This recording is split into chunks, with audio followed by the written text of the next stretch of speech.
Oh yeah, man. Street dancers all over the world. Yeah, yeah. You know what you gotta do. Word. Yeah.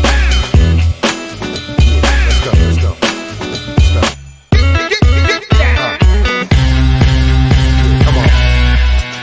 Oh yeah, yeah, yeah. The turntable spins, using new ability, agility that wins. And then your crew got burned. To be the master of the craft, you gotta practice to learn, kid.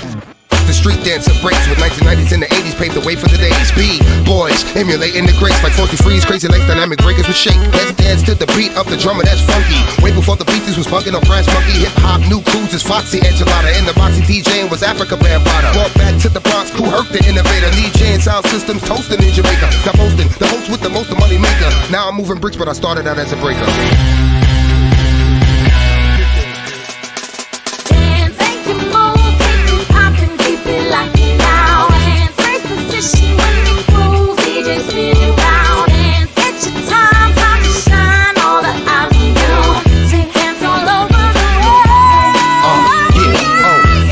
Turntable spins, brothers cautious, listening to Bob James Nautilus, and of course James Brown, funky drummer the sound in the summer, before you saw the hustler in the Hummer. Yeah, and a few years later Melly Mel changed up his gear and switched the game up. The gangs of New York ceased banging for beat, once the whole 5 girls break dancing up in the street. Yeah, the turntable spins, the DJ and MC coincide like twins. The crowd grins cause they know what they came to hear. It's important what you wear, uniform in the fresh gear. Hip hop was visible and heard by many. A backdrop or a mural in the park with graffiti. Dancers, rappers, original, not phony men. Windbreaker jackets, knee pads on linoleum. Dance, make it move, keep it poppin', keep it locked down. Dance, first position, when they groove, DJ spin it round. Dance, it's your time, time to shine, all the eyes on you. See dance all over the world. Hey, yo, you catch a wreck on the floor. Hey, yo, you catch a wreck on the floor. Hey, yo, you catch a wreck on the floor. Hey, yo, you catch a wreck on the floor. Hey, yo, you catch a wreck on the floor. Hey, yo, you catch a wreck on the floor. Hey, yo, you catch a wreck on the floor. Hey, yo, you catch a wreck on the floor. Make it move, keep it poppin', keep it locked down. Dance, first position, when they groove, DJ spin it round. Dance, it's your time, time to shine, all the eyes on you. See dance all over the world.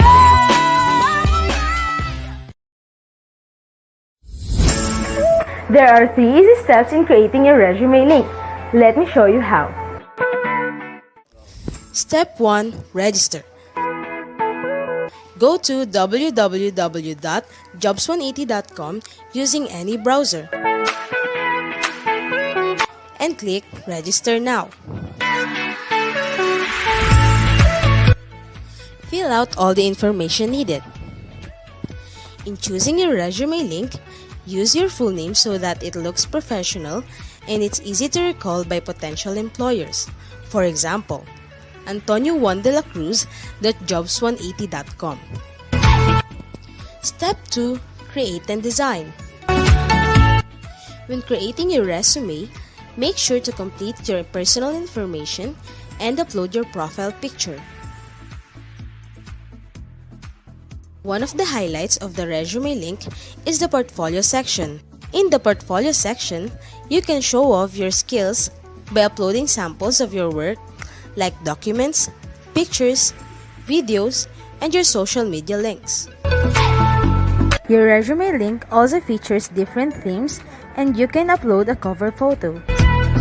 This is a combination of a cover letter and a social network cover photo. Here is an example. You can also download a copy of your resume link and print it.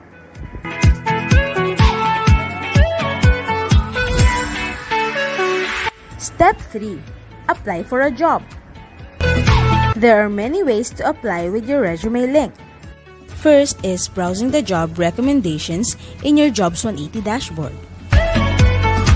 If you're qualified, click Submit Resume Link. So what are you waiting for? Dress up your next generation resume, stand out brightly among the competitive job seekers in the market, and win the heart of your future employers using Resume Link.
morning, everyone. This is Robert from Jobs 180.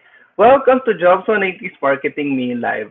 So today's session is done for and in coordination with Rizal Technological University. Before we move forward, may we invite you first to join us for a quick prayer.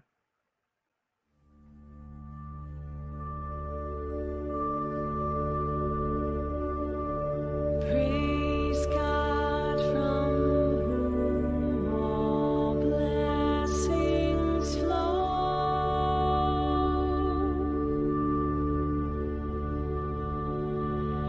Praise Him, all creatures here below.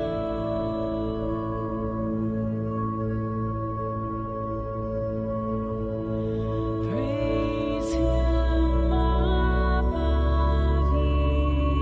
heavenly host.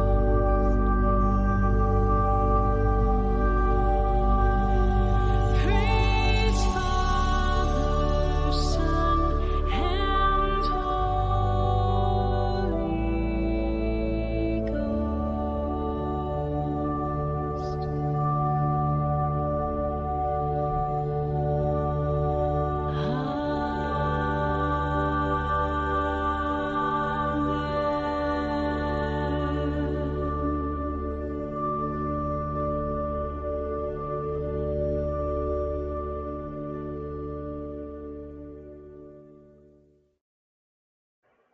Okay, so once again, I want to thank everyone for joining us.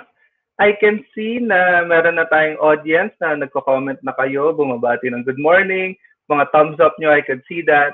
Thank you very much for joining us here. Well, this would not have been possible if it were not for your school officials for coordinating with us. Now, I would like to invite one of your officials to formally start our event. May I call on Engineer Nestor Competente, your COE coordinator, for his opening remarks. Good morning, Sir Nestor. Hello, sir. Pa-unmute lang po yung sa inyong screen. Naka-mute po tayo. And once you are... Okay. Ayan, ayan na. Ayan, sir. I can hear you now. So, test po ulit natin yung mic. Good morning, sir. Hello, good morning. Good Okay. morning. Okay, I can hear okay. you. I'll be backstage. You could start your opening remarks na po. Okay. I can start na? Yes, sir. Yes, sir. You can start. Okay, thank you, Robert. So, to our Director of RTU, Department of Cooperative Education, Engineer Armando Matias, our partner from Jobs 180, Mr. Kim Chua, our distinguished guest, the resource person for today's webinars, my colleagues from the Department of COE, and other guests, and to the students participants of this webinar. So, mapagpalang umaga sa ating lahat. I would like to welcome you to the first of the series of the three-day webinars sponsored by the RTU Department of Cooperative Education, and to our longtime partner of this endeavor, the benevolent and big-hearted Mr. Kim Chua of Jobs 180. There are three topics that will be discussed this morning. These topics are online application, dressing up, and interview questions. This will be discussed to you by our invited resource persons who are HRD expert practitioners who will give you their insights and share their expertise. They will be properly introduced to you later. So we must be grateful to the resource persons for their time and effort to be with us today. I know you will learn a lot from them, and that will equip you to be an edge in landing a possible job, or probably you will become an entrepreneur someday. You will get tips and techniques on how to choose the most qualified applicant suited to your company. Your university is preparing not just to be an employee, but also to become a professional to generate more jobs needed for the economic upliftment of our kababayans and, of course, our country. As what our director said in the last orientation last February 4, This is an interim solution in the time of pandemic in lieu of deploying or sending you into the actual work setup.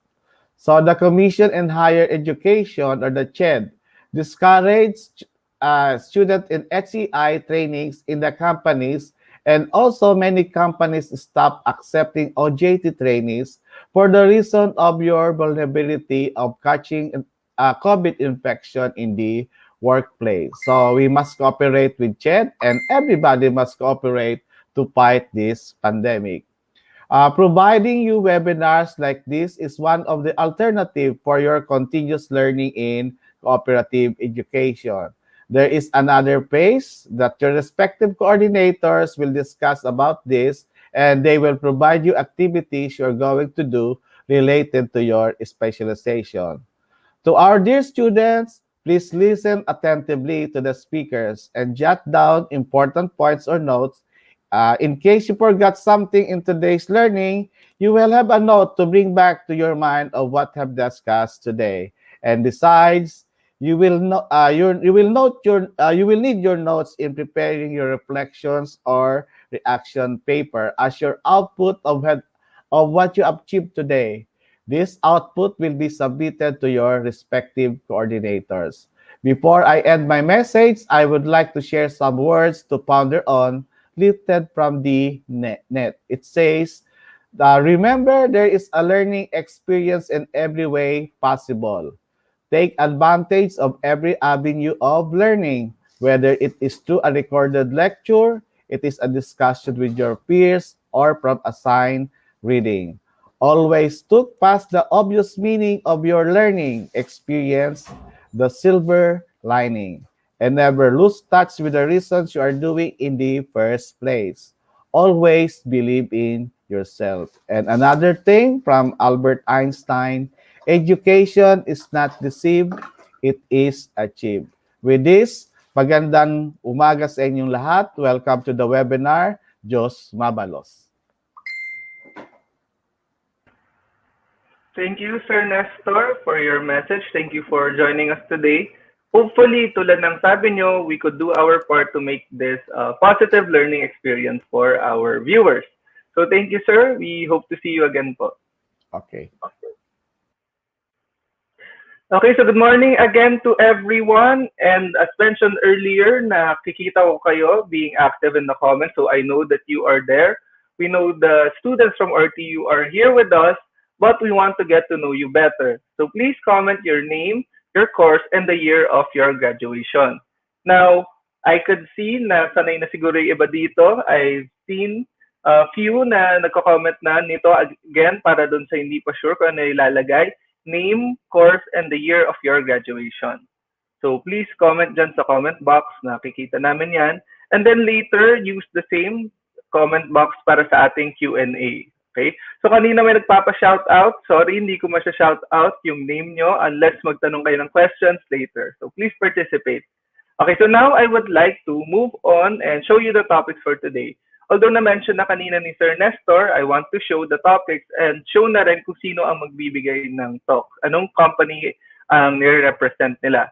So the first is online applications. We will have someone from jobs180.com, Dressing Up by Direct Business Technologies, and interview questions by Optum Global Solutions. So ito ang ating three topics. And then the flow of our program is my topic, speaker, and then Q&A after. Okay, so let's now move forward to our first topic. And I would like to introduce our first speaker for our first topic to talk about online applications. He has 20 years of experience in sales, marketing, business development, customer service, operations, business process, and human resources. As a trusted resource speaker, he has done over 1,000 career development seminars in more than 400 colleges and universities nationwide.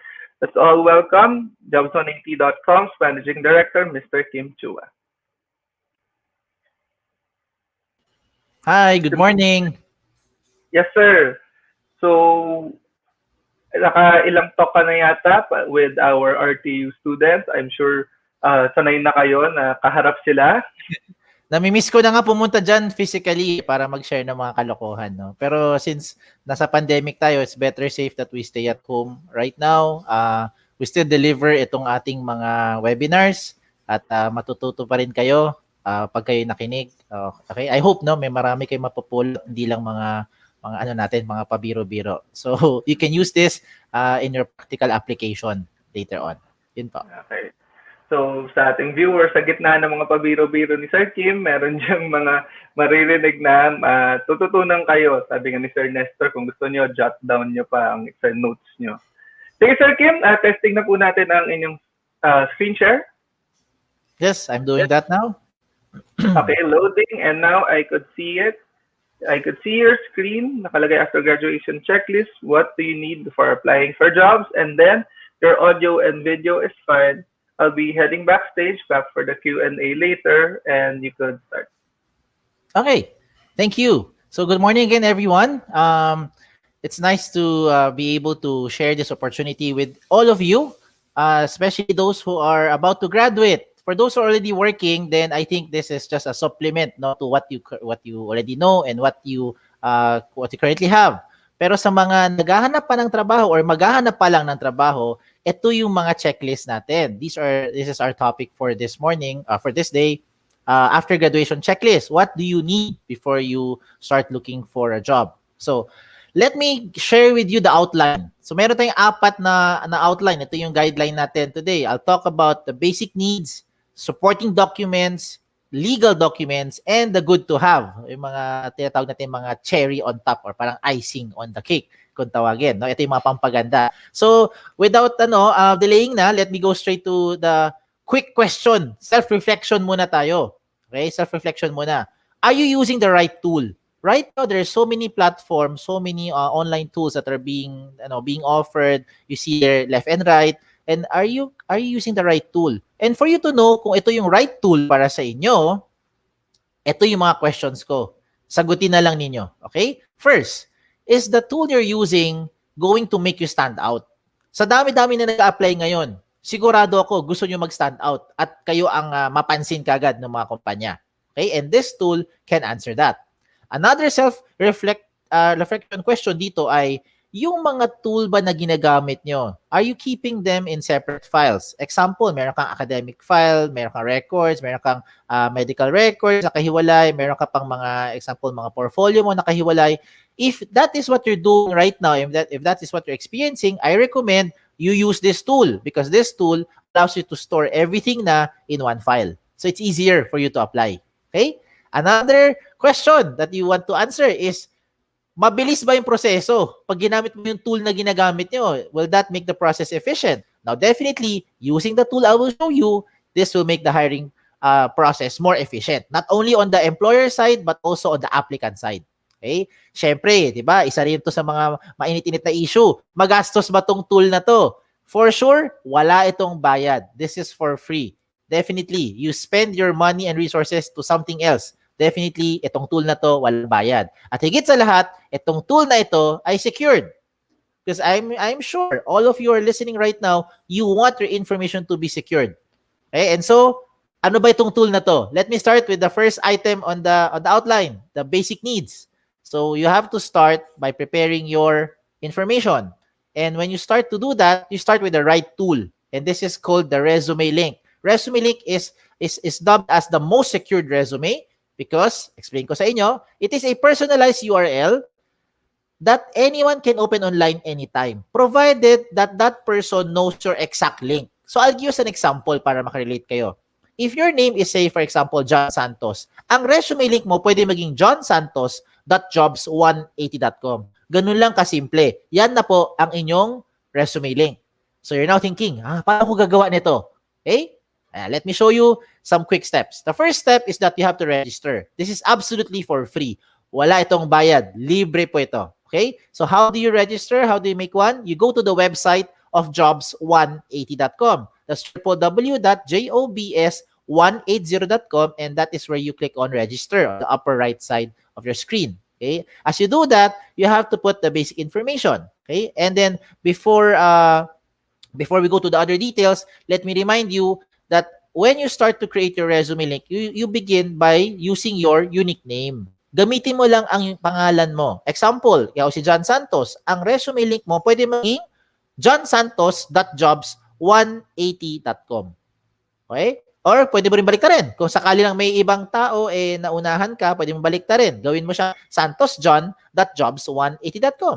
O kaya Santos J. O kaya J Santos. O kaya SJ. Diba? Depende kung ano gusto mo gamitin. Basta lang, paalala ko lang sa inyo, sa mga nakikinig, huwag kayong OA.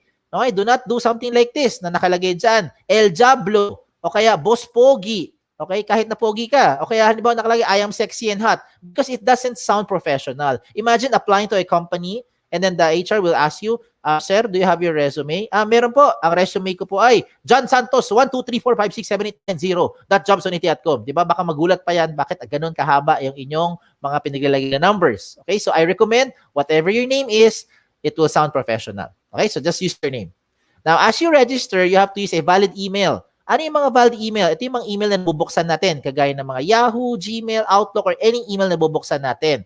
Okay? Do not use emails kagaya ng, example lang Jeffrey@facebook.com na email. Do not use Lindsay@facebook.com na email to register. In short, do not use @facebook.com na email to register. Because if you use @facebook.com na email to register, you will no longer be able to receive notifications being sent to you by the companies as well as jobs180.com. Use something that you can open. Something like Yahoo, Gmail, or any other email na nabubuksan nyo. Bakit mo kailangan buksan yung email na yan? Because for you to finish the first step, you have to verify your account.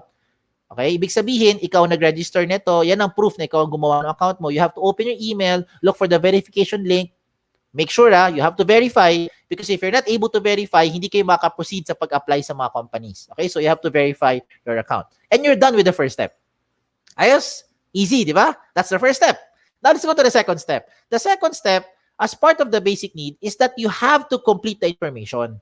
Definitely, this is the most logical part of it. You have to complete all the details. Sino sa inyo magsasubmit ng resume sa mga kumpanya, kulang-kulang detalye? Diba? Kung meron man, sinasayang mo lang oras mo tsaka oras ng HR. So, wag mo na gawin yan. Okay? Dapat kumpletuhin mo lahat ng details when you submit to that company. Now, how do you do that? Balik ulit dito sa website natin, no? www.jobs180.com, and this time, you don't have to register again kasi may account ka na. Ang gagawin mo mag-login. Okay? Now, as you click on login, you have to put your login ID and password. Kayo lang may alam yan. And then once you're inside your account, you start to put all the information na that is being asked for. Now, hindi to sa portion na to, hindi ko na to iisa-isahin. Because definitely, you know what to put in here. Pag nakita mo naman email, obvious naman email nyo. Pag nakita mo address, malamang address mo. Diba? Hindi yung address ng pinsan mo or ng kamag-anak mo. Diba? So you put there all the information about you. Now, what I want to highlight here are some of the items na madalas na miss out natin. Okay? Ano yung mga yan? Una sa lahat, put all the possible means na pwede kang makontak ng isang HR. Kagaya ng mga social media account. O, yan, paisip kayo. Diba? Bakit? Because oftentimes, when we try to contact you, madalas hindi kayo ma-reach. Sometimes busy. Sometimes hindi mo sinasagot yung tawag. Lalo na pag hindi mo kilala yung tumatawag. Diba? Akala mo may mga scam. Tumatawag sa inyo. Uy, sino kaya to? Ayaw mo sagutin. So ano ginagawa ng HR? We oftentimes email you. But madalas kasi pag nag-email kami, hindi nyo madalas na-open eh. Mas na-open nyo kagad kapag kayo ay pina-private message. So I recommend you put your social media here, mga social media account nyo, para makapag-PM tayo. Diba? Mas mabilis mag-private message. Are you available Thursday, 10 a.m., so on and so forth? Mas makaproceed tayo kagad doon sa next step natin sa pag-apply. Okay? Another thing that I want to highlight here is itong portion on the screen that you're seeing, work options. Okay? In the system, you have four options to choose from. Pwede ka mag-yes or no sa dyan. Parang switch lang yan. Yes, no switch. Are you willing to work night shift? Are you willing to relocate? Are you looking for OJT? Maybe some of you are looking for OJTs right now who are listening. And if you're willing to work overseas, later on, pag pwede na tayo mag-travel, no? Baka willing kayo mag-work overseas. So, ang gagawin niya parang yes or no lang yan. Ang gagawin ng system, i-try niya kayo i-match sa mga possible companies na naghahanap ng kapareho ng profile nyo. O, di ba? Mas mabilis na yung buhay. Hindi ka na kailangan mag-door to door para lang mag-submit ng inyong mga information sa mga companies. Okay? Now, the rest, you can look at it. You can put your objectives. You can also, of course, put your work experiences there. Kung meron kayong work experience, ilagay ninyo. Kung wala, kung meron kayong mga summer job, part-time job, or yung mga weekend racket-racket, you can also consider that as a work experience. Pero kung wala talaga, then just better tell the truth lang dito, no? Pagdating sa paggawa ng information nyo. When it comes to the education portion, You don't limit your school only with your current school. If you have other schools other than your current school, whether before or later on you have additional schools, you can also put it here. Wala tong limit sa space. Pagdating po sa seminars attended, ganun din yan. Kahit mahaba pa yung seminars attended nyo, kahit kopyahan pa kayo, okay lang. Just make sure na alam nyo yung inattendan yung seminar. Baka kayo ay ma-question or matanong during the interview. When it comes to the certification portion, ganun din. Same thing. There's no limit in terms of the space. If you have your certification program, you can also put it here. Okay? When it comes to the achievement, dyan madalas na problema yung mga estudyante, yung mga aplikante na nakikinig. Sasabihin nila, ako sir, wala akong achievement. Alam mo, hindi ako naniniwala. Bawat tao nakikinig ngayon sa inyo, yan, lahat na nakikinig, sure ako, meron kayong naging achievement at one point in your life. Sure ako dyan. Huwag mong ilimit ang achievement mo sa loob lang ng school. Hindi lahat ng achievement ay naka-base lang sa academic excellence. 'Di ba? Ayan, nag-agree marami sa inyo. 'Di ba? Some of you, hindi kayo hindi kayo talaga dean's lister, hindi kayo yung mga tipong honor student. Pero some of you are very active sa school. Some of you are student leaders. 'Di ba? Member kayo ng mga association, organization that you think is an achievement, you put it here. Sometimes naman hindi kayo mga active sa school, pero sa labas ng school, bibong-bibo naman kayo. Maybe some of you very active sa barangay mo, isa kang kagawad. O di ba? Ilagay mo diyan because whatever you think is an achievement, you put it here. Remember, ano ginagawa mo ngayon? You're now trying to market yourself more effectively to the company that you're applying to. Okay? So this time around, better, gather all yung mga experiences na yan, ilagay mo dyan. Okay? Even yung mga achievements. When it comes to the skills and languages, let me highlight on this one. Sa skills, wag mong ilimit yung skills dyan lang sa course mo. Hindi porkat ikaw ay engineering course, ang alam mo lang na skills ay pang-engineering. Hindi porkat ang course mo ay nasa business, ang alam mo lang skills pang business. Hindi porkat nasa IT ka, ang alam mo lang ay IT. Some of you, kahit na kayo engineering, maybe, mahilig kayo sa arts and crafts. Maybe mahilig kayo sa music. Maybe graphic design. Diba? Marami kayo alam. Photography, videography. Lahat ng yan, skills nyo yan. So, you put it here. Okay? Because what you're doing, again, is that you're trying to market yourself more effectively to the prospective employer. Okay? Pagdating sa languages, I'm sure alam nyo dalawang language. Walang bababa ng dalawang language. Sure ako dyan. Ano tong dalawang to? You know English and you know Filipino. Or to be specific, Tagalog. Diba? Some of you knows local dialect. Sabacano, Bisaya, Ilonggo, Kapampangan, pwede mo ilagay dyan. Wala limit sa space yan. Kahit foreign languages pa. Chinese, Vietnamese, French, Korean. Lagay mo dyan. Okay? Walang limit sa space yan. Okay? When it comes to references, I'm sure yung mga references nyo, kilala nyo. At yan naman nilalagay nyo dyan sa references. Ang tanong dito, kayo ba kilala nila?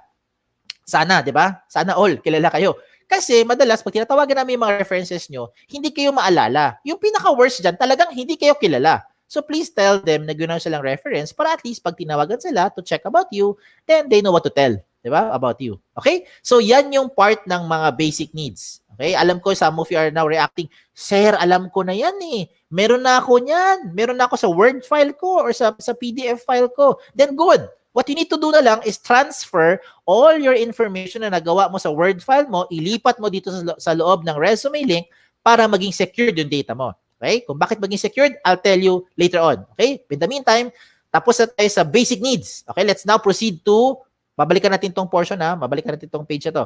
Babalik tayo dyan. Skip muna tayo. Let's go to the next item. Let's look at supporting documents.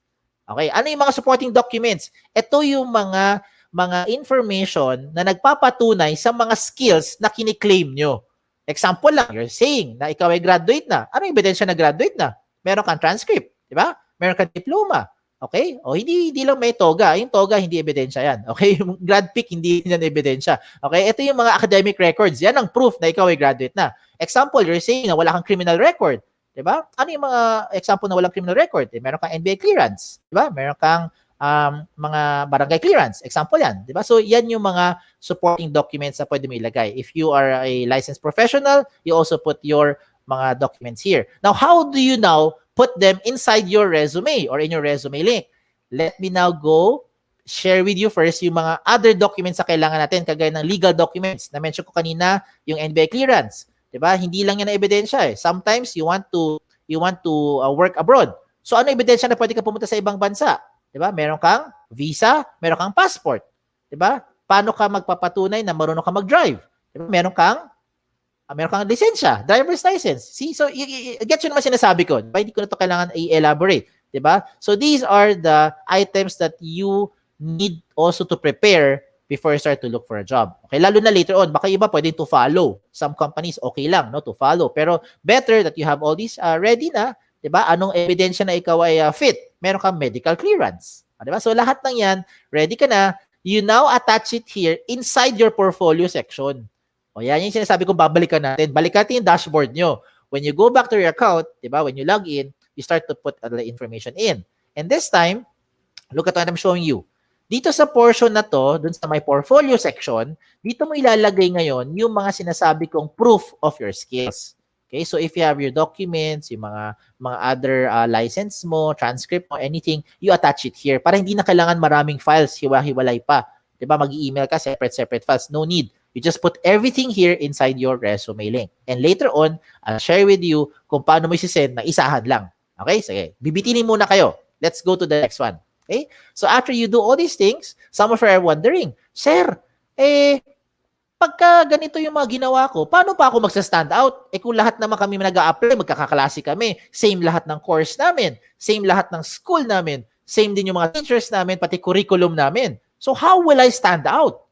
Very good question. Kaya nga tayo merong good to have portion. The good to have portion here is where you now start to put all the other information na sure akong maiiba ka sa ibang mga kaklase mo or even kabarkada mo. Ano yan? Simulan ko na sa picture.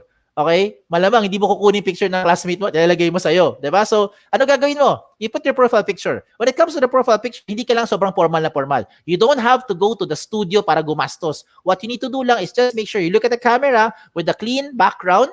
Okay? And that's good to go. Huwag kang maglalagay ng mga profile picture na ganito yung tsura, kagaya naman nasa right side ng screen nyo, it doesn't look professional. Yung mga selfie dyan, mga look upside view, mga groupie na ginugupit nyo or kinakrop nyo, hindi yan maganda tignan. Okay? Another thing that will be very unique to you is your cover photo. Ito yung kasabihan na a picture paints 1,000 words. And that's very true pagdating dito sa cover photo. Because hindi lahat ng tao nakikinig ngayon ay gifted with writing skills. Correct? Not all of you are listening here right now are good with expressing your thoughts and feelings into words. Yung iba sa atin hirap na hirap eh. Hindi mo may sulat, hindi mo may type. Pero pagdating sa picture, ang galing. Pag nakita mo yung picture, alam mo kaagad ano ang gusto niyang sabihin, anong mensahe niya, anong course niya, anong trabaho niya, or anong gusto niyang gawin. Look at the examples I'm showing you. Look at the one on the left. Ano siya? Isa siyang ophthalmologist, or some would say optometrist, or in short, eye expert. Diba? Sa kanan ng screen, ano siya? Sabi ni iba, ay mateki yan. Ay maraming gadget. Or siguro multitasker. O, diba? Depende. Okay? I'll show another example para mas ma-appreciate yung sinasabi ko. Some of you are nasa guidance counseling. Some of you nasa psychology. Or maybe neurologist. Diba? Depende yan. Okay? How you want to express yourself. Diba? Your personality mo. Okay? Another example. Ito pa isa. Maganda example to. This person would like to send a message that there is no shortcut to success. You can reach your goal by taking one step at a time. Yan ang gusto niya sabihin dyan. Hindi po siya membro na akat bahigang. Hindi rin po siya social climber. Okay? Just in case that's what you're thinking. Okay? So yan yung mga samples na magagandang pinakita ko. At least it gives you inspiration on what to do as some guidelines. Okay? Ito yung mga okay. Okay? Guidelines to do something na okay.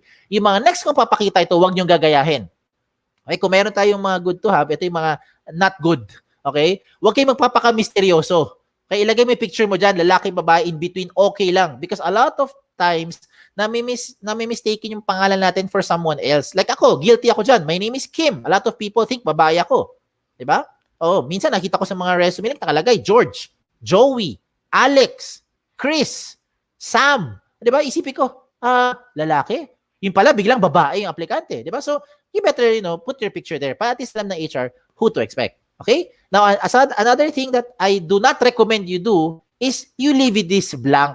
Because when you leave this blank, it's like submitting your resume, yung traditional paper mo, it's like submitting a short bond paper to a company na walang laman, pangalan lang nakalagay. So obviously, hindi ka papansinin ng HR when you do this. Okay? So pinapaalala ko lang you better dress it up. Okay? Make it catchy. Oh, by the way, speaking of catchy, wag naman kayong OA. Okay, do not do something like this. In my opinion, this is just my opinion.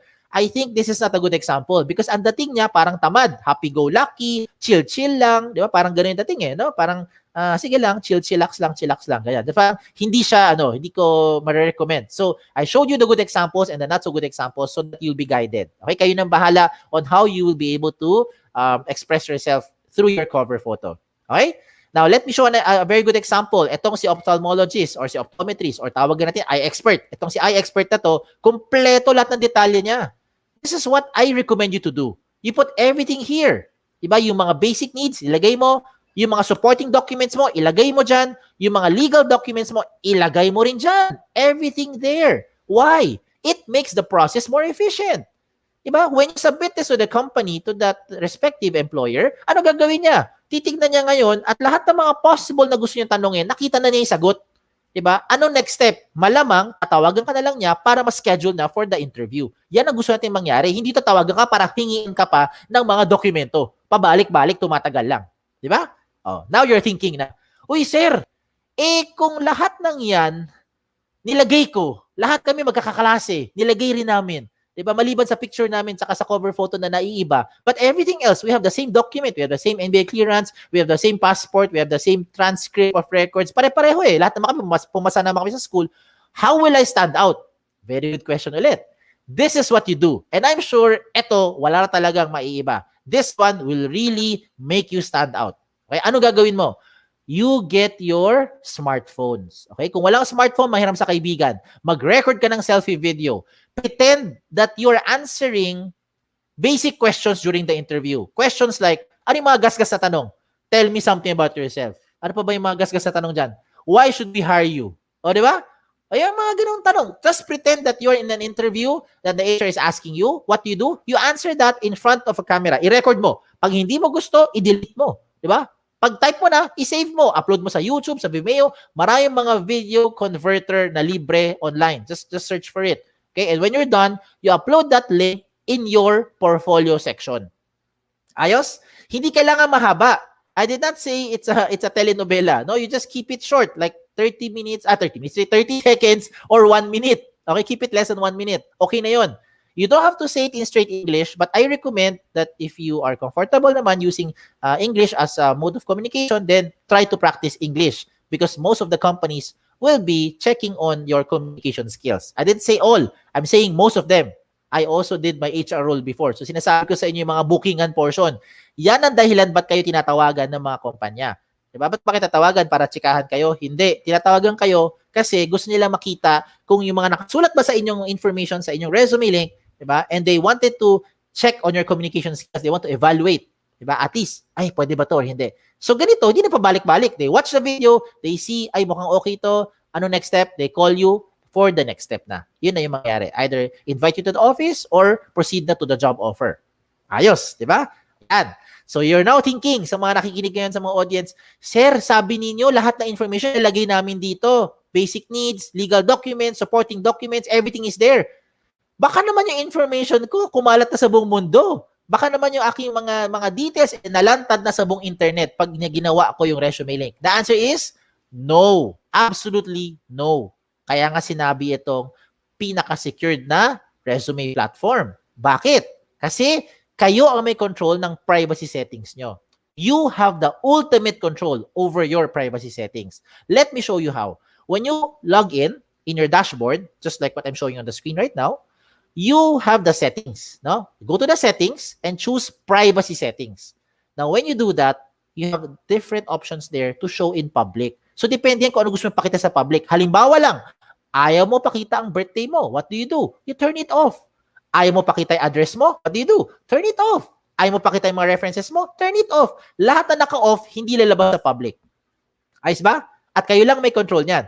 Higit sa lahat, real-time update pa to. Meaning, if today you decide not to show your birthday, not to show your address, and not to show your references, and say tomorrow you decided to show your birthday, you turn it on, lahat ng binigyan mo ng resume link, updated sila real-time. They'll be able to see the changes that you're doing in your public view. So yung privacy settings nyo, you control it. Okay? Ayos? Okay, so let's now go to, ito na, yung mga other good to have things pa natin. Okay, ano yung mga good to have things natin? Ito po ay yung mga pananamit natin. So it's good to have some extra clothing, no? Yung mga professional clothing natin. Hindi naman kailangan sobrang nakabarong kayo or naka-Amerikana. Okay, you also listen to some of our speakers. They will tell you more about this mga dress code or what to wear, especially in the virtual setting right now. You also prepare other documents for your portfolio. If you have writing samples, you have yung mga other, sabi ko, other crafts, mga arts, or other things that you are into, lagay mo dyan, plantito, plantita, everything. These are all about you. Okay? At syempre, sa panahon ngayon, since nasa bahay lang tayo, madalas, what I recommend is you take short courses. There's a lot of things to learn online. Whether meron kayong certificate or wala, it's okay. Ang importante is you are learning. Diba? You are learning. So all these things, you can add to your portfolio. Okay? So, nagawa mo na lahat yan. Kumpleto na. Lahat ng details mo. Nandyan na lahat sa loob ng resume link. Paano mo to gagamitin? This is now the last step. So, it brings me now to share to you how do you submit your resume link to those companies. So, I have different options to share. Ito lahat na options. Ito practical application yan. The first option is you go to the website of jobs180.com. So, go to www.jobs180.com and this time, check mo yung mga companies na nandyan. Okay, you type it in the search field kung meron kang mga companies na gusto hanapin. Kung lumabas, meron. Pag hindi lumabas, edi wala. Okay? Now, if you see them, ang recommend ko, you submit your resume link to those companies that you want to be part of even if hindi ka pa qualified. Uulitin ko yung sinabi ko I recommend you submit your resume link to the companies that you wanted to be part of kahit na hindi ka pa qualified. Bakit? Ito yung magandang use ng resume link. Imagine, today, may nakita kang kumpanya, requirement niya ay 2 years experience. Kakagraduate mo pa lang Wala ka experience. So, ano gagawin mo? Hindi ka mag-a-apply? Hindi. Ang recommend ko, apply ka pa rin. Why? Because 2 years from now, as you progress in your career, nag-work ka sa ibang kumpanya, later on, nagtatrabaho ka na, nagkaroon ka ng development sa career mo, yung mga experiences mo 2 years later, magkakaroon na ng 2 years experience. Diba? At lahat ng binigyan mo ng resume link today, ma-update sila ng mga profile mo. So you never know, 2 years from now, that company you applied today could contact you na. At sasabihin nila, you already qualified for the requirement. Ayos? Ayos. Okay? Another option that you do for submitting your resume link is through email. Kanina, marami sa inyo nagsasubmit ng mga resume sa email. And I'm sure this is how you normally do it. Maglalagay kayo ng, magkakompose kayo, sasabihin nyo, Dear HR Manager, I'd like to apply in the position of, example, accounting assistant, and this is my resume. What do? You attach your Word file or PDF file. Tama? That's how you do it. I do not recommend that you do that, yung attachment. You don't have to attach anything. Ano gagawin mo? Write the same email pa rin. Dear HR Manager, example lang, my name is Kim, I'd like to apply in your company, and this is my resume. You just type it there, yung resume link mo. In my case, kimchua.jobs180.com. I look forward to hearing from you soon. Thank you. Send. Tapos na. Wala nang attachment. Diba? Bakit? Very practical. Imagine, nagsubmit ka ng resume today. Nagpalit ka ng phone number bukas. Ano gagawin mo? Email mo na naman yung HR. Dear HR Manager, this is my updated resume. Diba? Paano kung 3 weeks from now, nagpalit ka ng address? Email ka na naman sa HR. Dear HR Manager, my name is Kim and this is my updated, most recent resume. O diba? So every time, send ka ng send. Hindi ba nakakapagod yan sa part mo? Hindi yan sa part mo. Pati sa part ng HR, nakakapagod yan to keep track alin dyan yung pinaka-updated na information. Whereas, if you use your resume link, ang bilis. Lahat ng information in-update mo sa loob na account mo, pagka-enter mo yan, pagka-save mo na account mo, real-time update na yan, real-time. Lahat ng binigyan mo ng resume link, automatic yan. Updated na sila kaagad. You don't have to inform them na nag-update ka ng information mo from time to time. Ayos? Ayos. Another thing why I recommend that you use the resume link to apply is that it's more secured. In the sense that if you want to print your resume link, by the way, some of you are thinking, sir, pwede ba mag-print ng resume link? Yes, pwede naman. Hindi kami galit sa papel. You can go to your dashboard and print your resume link. The system will try to compress everything into one page. Hanggat maaari, itatry niya i-compress para maginhawa sa bulsa kung kayo ay gagastos din naman sa pag-print ng resume nyo. Okay? Yeah, this is how you do it. So just go and choose lang sa dashboard nyo, print, and then mamili ka kung 1 column or 2 column version. Now, kanina sinabi ko, bakit magiging secured ang paggamit mo ng resume link? Kasi this time, huwag ka na mag-print ng malalaking papel. Huwag ka na gumastos ng mga long bond or short bond paper. Ang recommend ko, when you print your resume link, put them on a small piece of paper. Ang tawag natin dyan, resume link card. Yes, resume link card. Malit lang. Okay, yung card na yan ay ibibigay mo ngayon sa mga company. Easy, di ba? Bakit ko sinabing secure? Of course, tipid. Given naman, tipid na, hindi mo na kailangan gumastos na maraming papel. Bakit siya mas secured? Kasi kung nilipad ng hangin yung malaking resume mo, yung long bond or short bond paper mo, for some reason, nilipad ng hangin pag submit mo sa kumpanya, yung nakapulot ng papel na yan, alam na niya yung buong detalye nyo. Tama? Alam na niya lahat. When you lose that small piece of paper, it's okay. Kahit liparin pa ng hangin yan. Ano mangyari? Yung mga kapulot niyan, makikita lang niya yung resume link mo. Ano gagawin? Kontrolado mo ang privacy settings nyo. So you choose the information that you want to show in public. So walang kaso, di ba? Meron kang peace of mind na kahit may nakapulot niyan, secured pa rin ang data mo because you have the ultimate control over your privacy settings. Okay? Ano pa ibang paraan? You use the gadget. I recommend with the technology that we have right now, take advantage of it. Use the technology like gadgets. If you have smartphones, use it to apply to companies. Okay? Kung wala na kayong gadget, kung nawalan kayo ng gadget, halimbawa lang, or wala pa kayong gadget, and if you want to apply physically to companies, you don't have to spend in terms of printing your resumes. What I recommend, just write it down on the registration form, yung resume link nyo. And I'm sure yung mga kumpanyang ina-applyan mo, lahat yan may internet connection. They can just type it sa browser and see all your information. Diba? Depende yan sa privacy settings nyo. So you see, there's a lot of benefits with the use of resume link. Hindi lang yan. You can share this to any platform. Kahit anong gamitin mo. Gamit ka ng Viber, gamit ka ng chat, Messenger, anything. You can share this to whoever you want to share it to. Kayo may control. You don't need to save it sa mga USB or hard drive nyo. Baka mawala pa yung USB mo, maproblema ka pa. Or pag sinaksak mo sa mga computer sa public, baka ma-corrupt pa yan, di ba? Or ma-virus pa. So you don't have to worry about it. Just remember lang your login ID and password. And I think you will not forget your name. Kasi yan lang pinaka-login mo your resume link. And that is basically your name. .jobs180.com. Okay? So, ang dami pa, di ba? So, dami yan. Now, let me just wrap it up. For those who have just listened to ngayon lang, attended this seminar, these are my checklists. Ito yung guide ko para masabi yung tool na ginagamit nyo is the right tool. Okay? Una sa lahat, that tool should make sure na yung information mo, control mo. Ikaw may control. Secure dapat yan. And using the resume link, kayo ang may ultimate control over your privacy settings. Okay?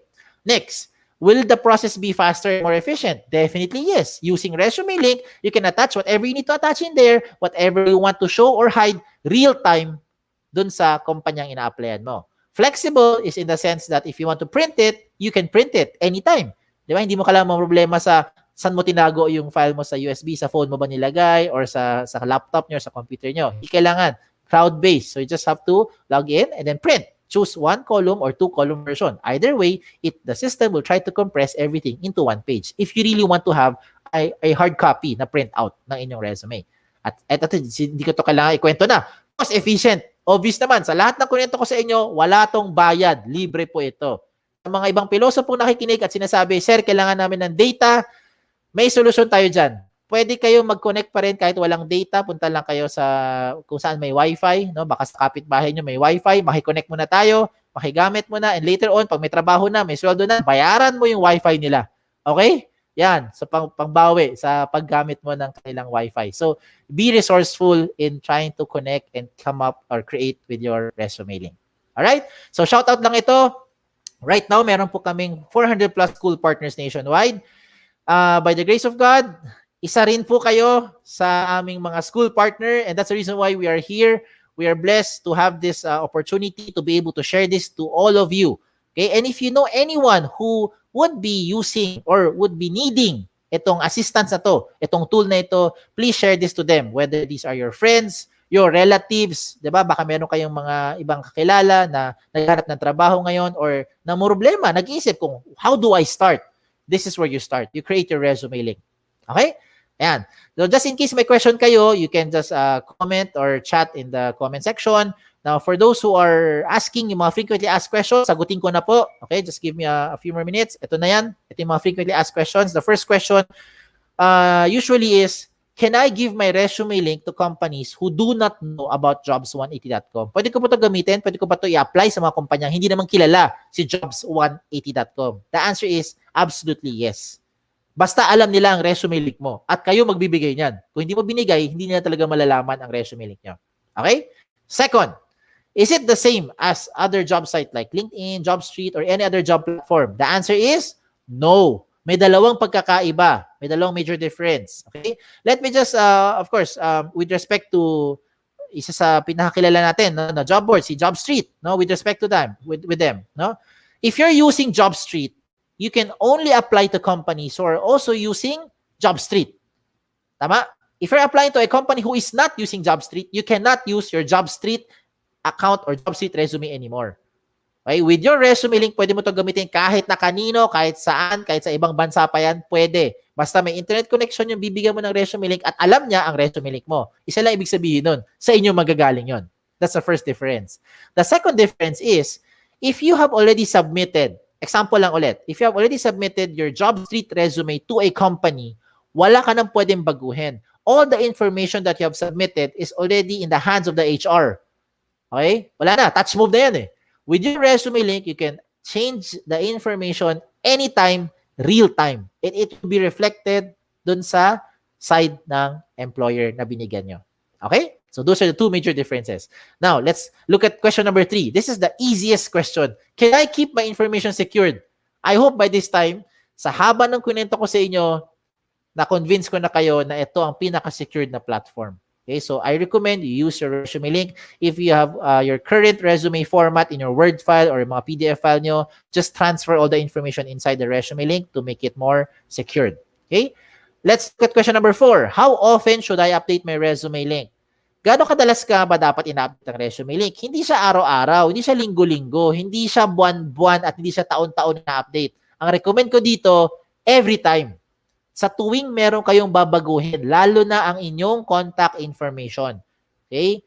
Very important that you update your information, yung contact details nyo, real time.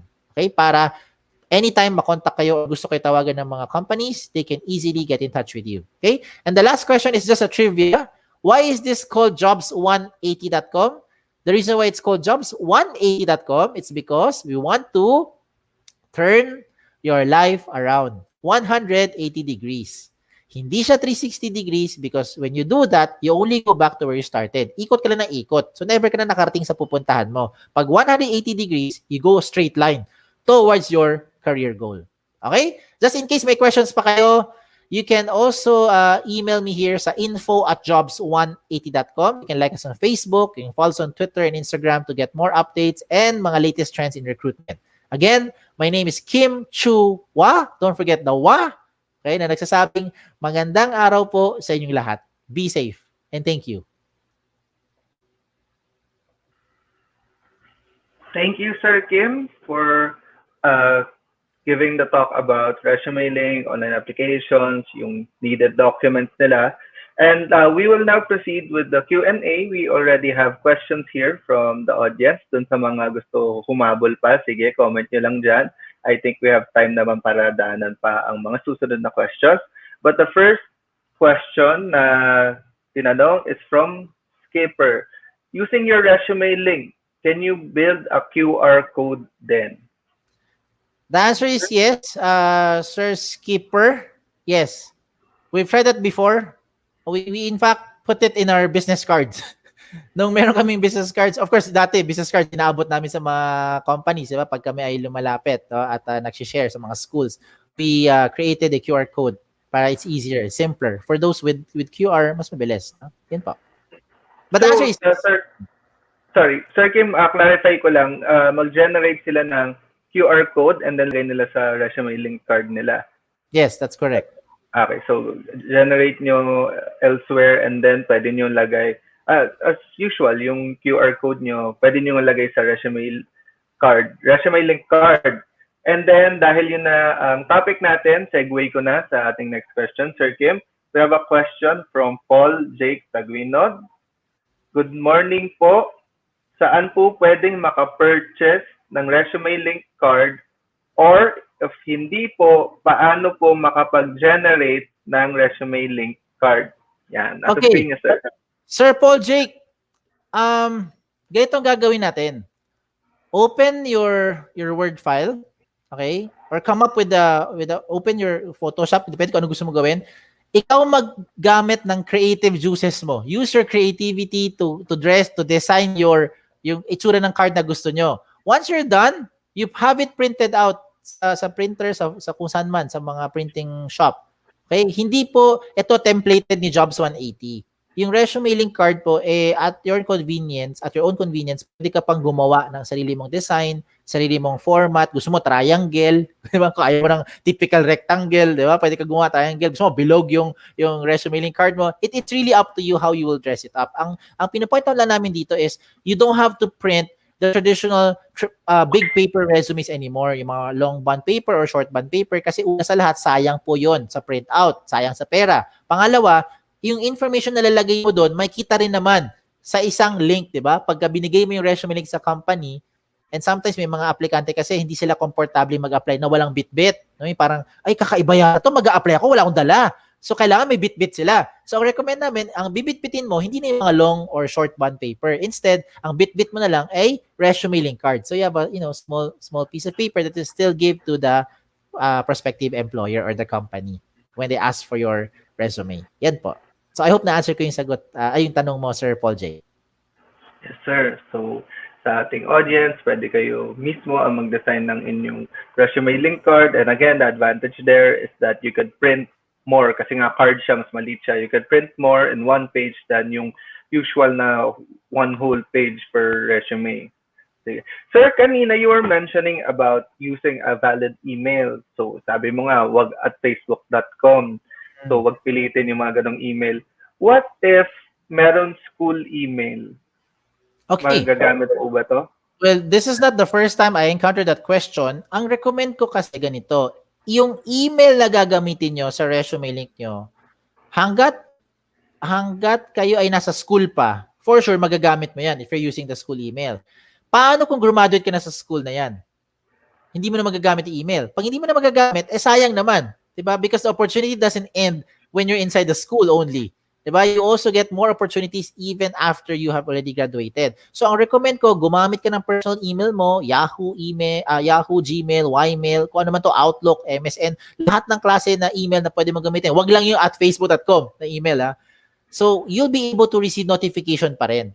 Now, if ever lang you have a school email, official school email, you can use it to register, but I recommend you change it na. You edit it na to your personal email. Para hindi mo na rin makalimutan pagka-graduate nyo, baka makalimutan mo. Diba? At pinapadalan ka ng notification. Tinatawagan ka na ng mga kumpanya, nililigawan ka na. Yun nga lang, hindi mo na nakukuha kasi nga, hindi mo na ma-open yung email na ginamit mo. Example lang, if it's a school email, no? As most of the time, ganun nangyayari. Hindi nila na-open na pagka-graduate. Kaya palitan nyo na. Recommend ko, use your personal email. Better. Okay? Yes, sir. So, follow-up question. This one's from me. Follow-up question. Sa pagdating sa paggagawa ng account, usually, kailangan i-verify yung account. So, ano po ang magiging perks or anong mangyayari if nag-verify or anong mangyayari if hindi nag-verify at all? Well, pag hindi ka nag-verify, una sa lahat, masasabi ng system is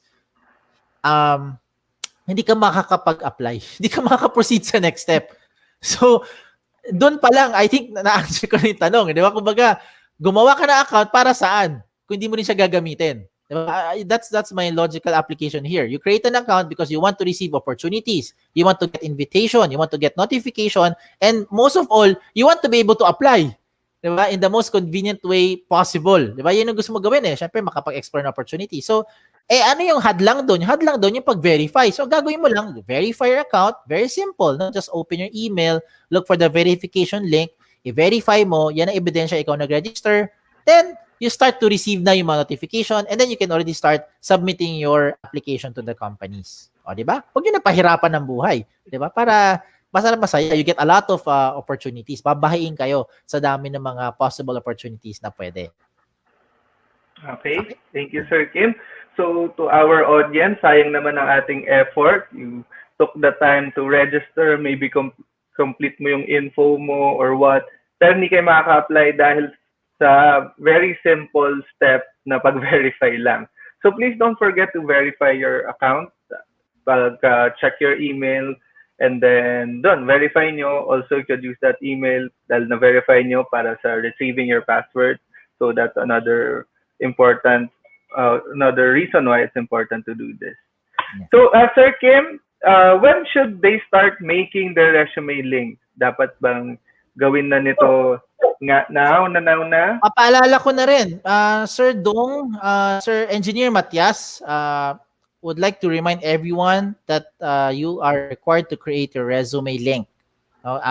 We did this webinar, this segment to make sure that you understand yung functionality nito and yung benefits nito para sa inyo. And after this segment, ay kwento ko na po sa inyo. I hope na appreciate nyo rin yung paggamit itong tool na ito. So next step is for you to create your resume link.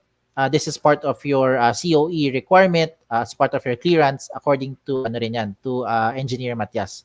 We are in partnership with your school since 2014, kung tama ako. It's been a long time na, no? But yun, tayo ay magkasama dito, natutulungan po para magkaroon ng more opportunities ang mga taga-RTU. So, yan po. Please don't forget to create your resume link. Okay, thank you for the reminder, Sir Kim. So this ends our portion for your topic, the first section. We will now be moving on. For those na gusto pang mas lalong malaman more about jobs180.com, go directly to jobs180.com, or you could email us info@jobs180.com, yung mga pinost ni Sir Kim kanina. And you can make your resume link. Pwede rin kayo dumiretso sa inyong school site, schools.jobs180.com/RTU. Okay, Sir Kim. So thank you very much. Thank This you. is it for us. Bye.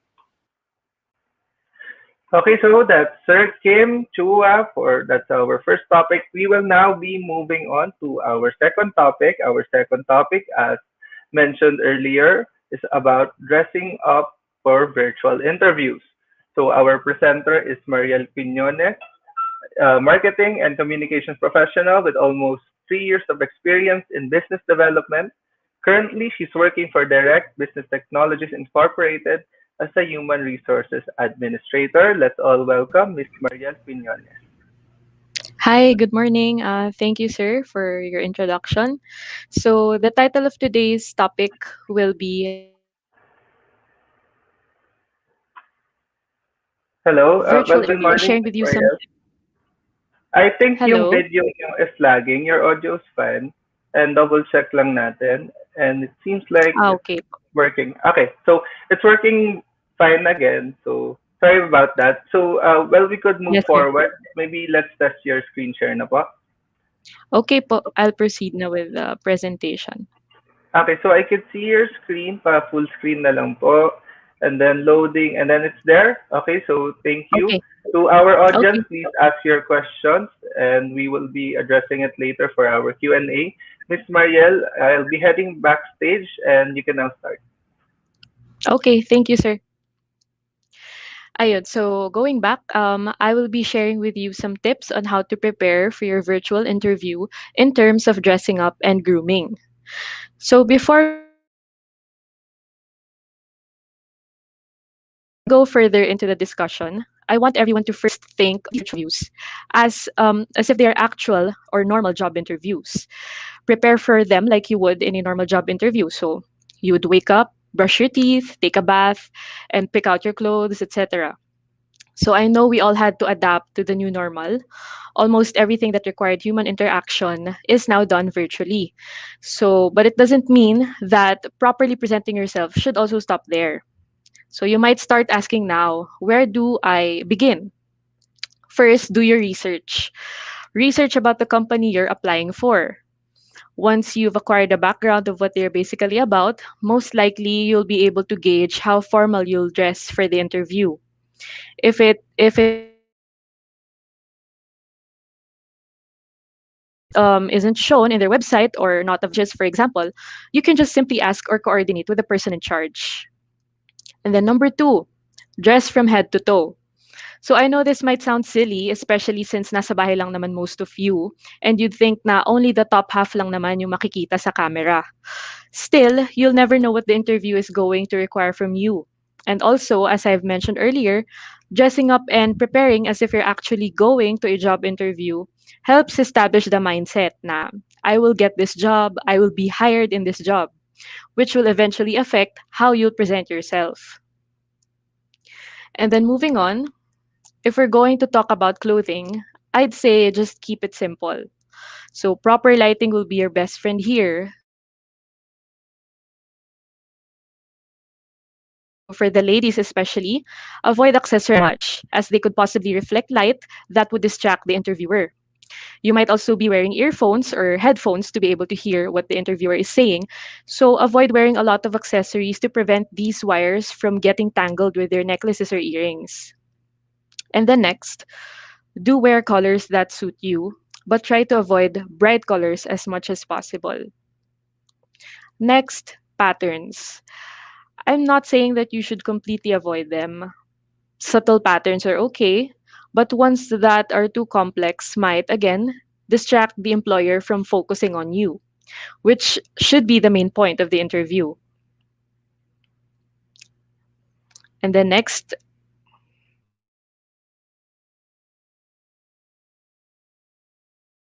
this is what I mentioned earlier. So, ayun, dress in interview.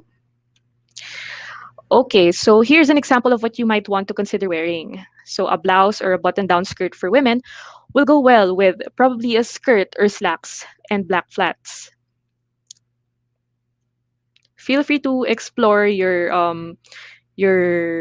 opportunities or your options for the clothing, but these are just examples of suggestions of what you might want to consider wearing for your interview.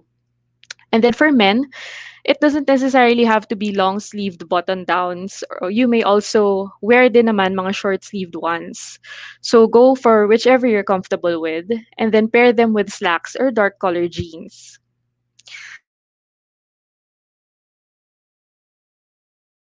But please also remember, you don't always have to that you currently have at home and try to be creative without going over the top. After you've carefully selected your clothing items, what now? Of course, don't forget to do your hair. Both men and women, it won't hurt to comb your hair a little and get rid of the bed head. Style them to your liking, but remember to keep it appropriate for the job interview. Now, with the makeup, so I am no expert when it comes to this, but keep it light, especially for the ladies. Some color in the lips or cheeks will suffice. And in addition to this, no, I just wasn't able to add it into the slides, but consider always your background. We don't usually recommend using virtual backgrounds that are readily available in the internet, but if there's no blank wall around the house, then it would be advisable to download one that is deemed appropriate for job interviews. Try to be in the interview platform at least 10 or 5 minutes before the scheduled time. This ensures that the interview will go smoothly since the interviewer won't have to send you a message na or try to call you pa, and also allows you to prepare yourself for the interview. You can also test ahead of time if your camera or mic works. Think of it as a head start, kumbaga. Now, once you're in the platform, find a good angle and make sure your entire face is seen.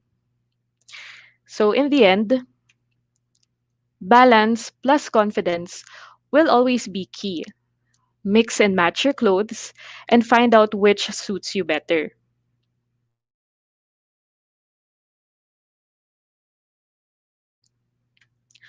These efforts, no matter how small, will help the employer see how interested you are in the job. So smile, be confident, put your best foot forward, and let the employer know that you're a good fit for the role. So to conclude this presentation, I'd like to let everyone know that yes, dress to impress matters even more now, especially when the employer only sees you through a camera. So make that first impression last. So that will be it for my presentation. And by the way, we currently have open positions right now here in Direct Business Technology. So for complete details on these job postings, you may access our Jobs 180 career site at jobs180.com/directbusiness. Thank you. Thank you so much, Miss Mariel. Well, I want to discuss agad na yung usual topic when it comes to virtual interviews. You said earlier that we should dress from head to toe. Kasi nga parating nagiging joke ngayon Yes. is yung naka-shorts pala sa ilalim. So, why is it very Mm. important na head to toe pag-dress up? Meron bang times na papatayuin yung applicant or what? Yes. So there will be instances kasi na yun, first, you'll never know what is required from you in the interview.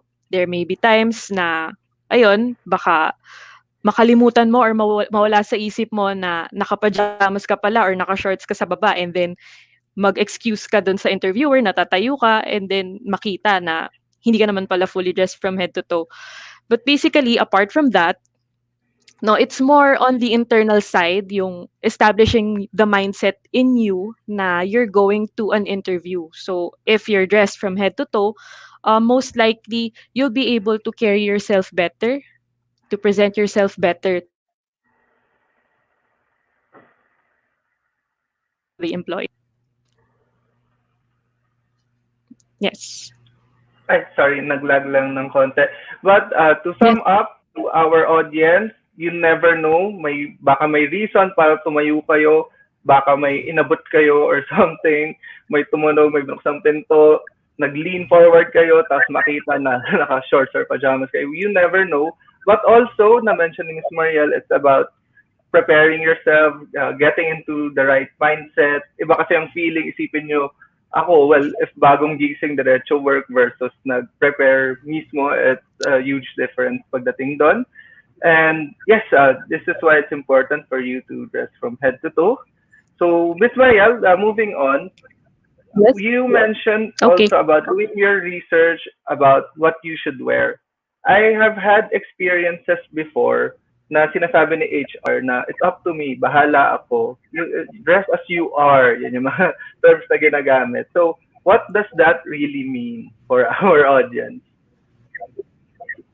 Mm, so for basically that means na you dress how you would usually prefer without putting away the fact that you are going to present yourself in an interview. Ayun. So basically don't wear something you're not comfortable with. You know, don't wear a suit if you're not comfortable wearing a suit. Just a decent blouse or a polo will do. Just as long as you keep in mind na this is something na for a corporate setting. Okay, so to our audience, dapat aware kayo about yun nga yung why you're taking the interview, that you are taking an interview. Minsan sinasabi ni HR, dress as you are. Before nung physical na interview pa, may dumarating na naka flip-flops pa. No, don't do that. Even if virtual, wag kayo I don't know, t-shirt na walang collar, not wearing a polo, so on and so forth. So, Ms. Mariel, I have here a question from Ian Reyes. What Yes. do you think po is a red flag, if any, of an applicant that you observe upon interview, specifically about the information po na nakukuha niyo sa kanila? So, I guess you could answer the question, tapos maybe this is somewhat related din naman sa red flag pagdating sa dressing up for the interview as well. Mm. Yes, most if I will relate this question to how you're to present yourself during an interview, no, Ian. So what I think is a red flag is um especially kapag si applicant is in a room na very noisy and messy sa likod, parang it serves as a reflection na kasi of who he or she is eh. And parang it gives us the impression na they are not that prepared, na parang oh sige, okay na, dito na lang ako, pwede na siguro 'to. Yung parang hindi siya talaga fully pinaghandaan.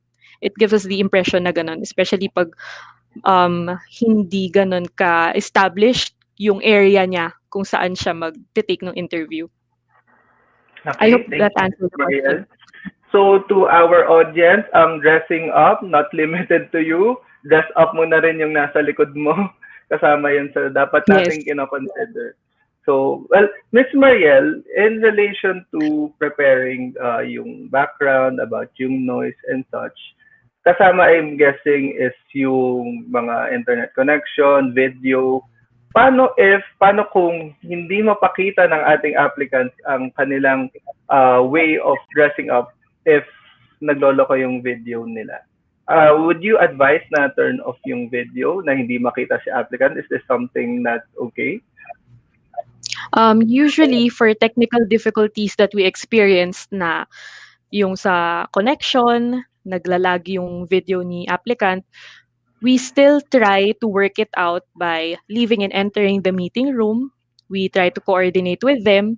And then kapag okay na, ayun, that's when we proceed na lang. And then also, during the interview then, we tell them na kindly adjust yung camera, medyo hindi nakikita yung face mo, or you might want to turn on the light during the interview kasi madilim yung mga ganong factors.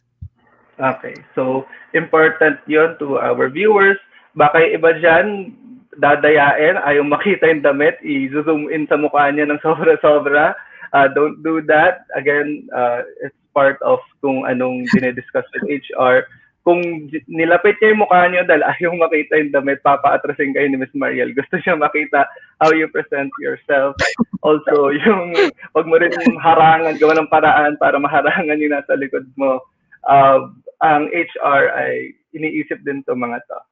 I have another question here from Yes. Marinela Alfonso. Repeat question lang po, ma'am. Okay lang po ba yung mag-download ng ibang background? Yes, Marinela, it's okay to download a virtual background.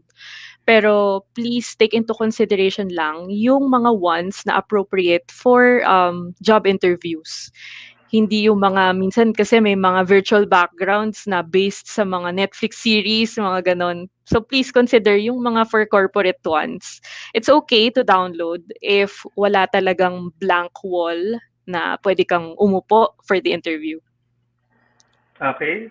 So yes, pwede mag-download. Wag lang yung mga naka-beach ka, nasa space, I don't know. Again, nasa tamang setting. Dapat ang pag-iisip natin nasa tamang setting din. So next question from Romeo. From Nerissa Idaya Rodigerio. Hi, Ms. Maria. I just want to ask po how an HR manager assess an applicant's confidence and readiness for an interview.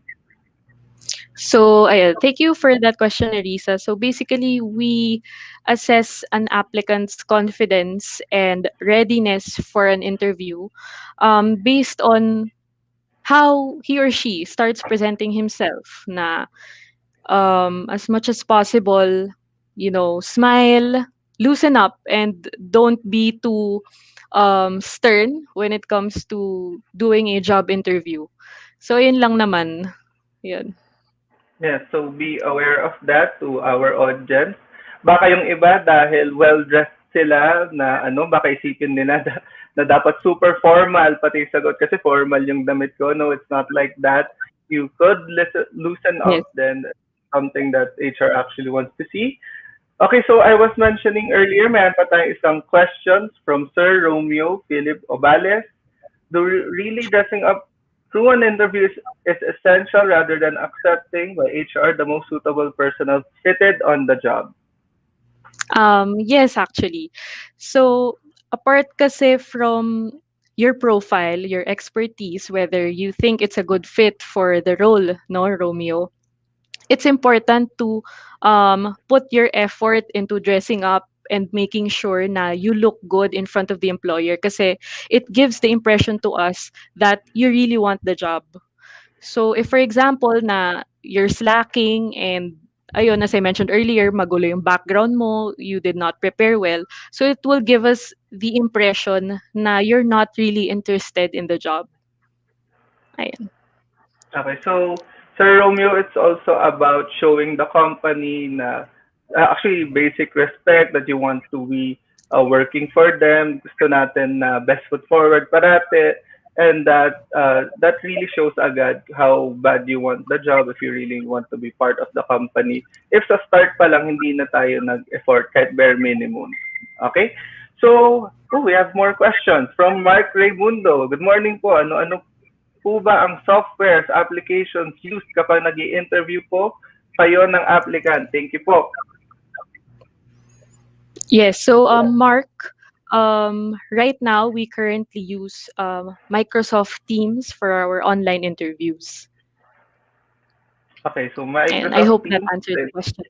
Yes, isa yun sa, well, I think better if sa ating mga applicants ay even before the interview, a lot of time, hours, maybe a night before, download nyo na itong mga MS Teams and yung iba Zoom, Google Meet, alamin nyo Yes. na how to use all of this. Kasama yan sa preps nyo, kasama yan sa how HR sees you, kasama yan sa visuals mo kung natataranta ka, if na-late ka and all.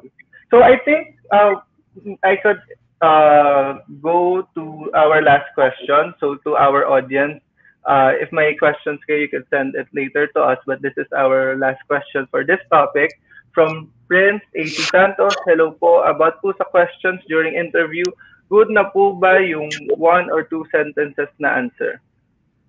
Yes. Hello, Prince. Thank you for your question. So, for this one kasi, it actually depends on the question given. So, if you're asked to elaborate on your experiences, no, around 1 to 2 sentences siguro will not suffice. Siguro you can add more on work experiences.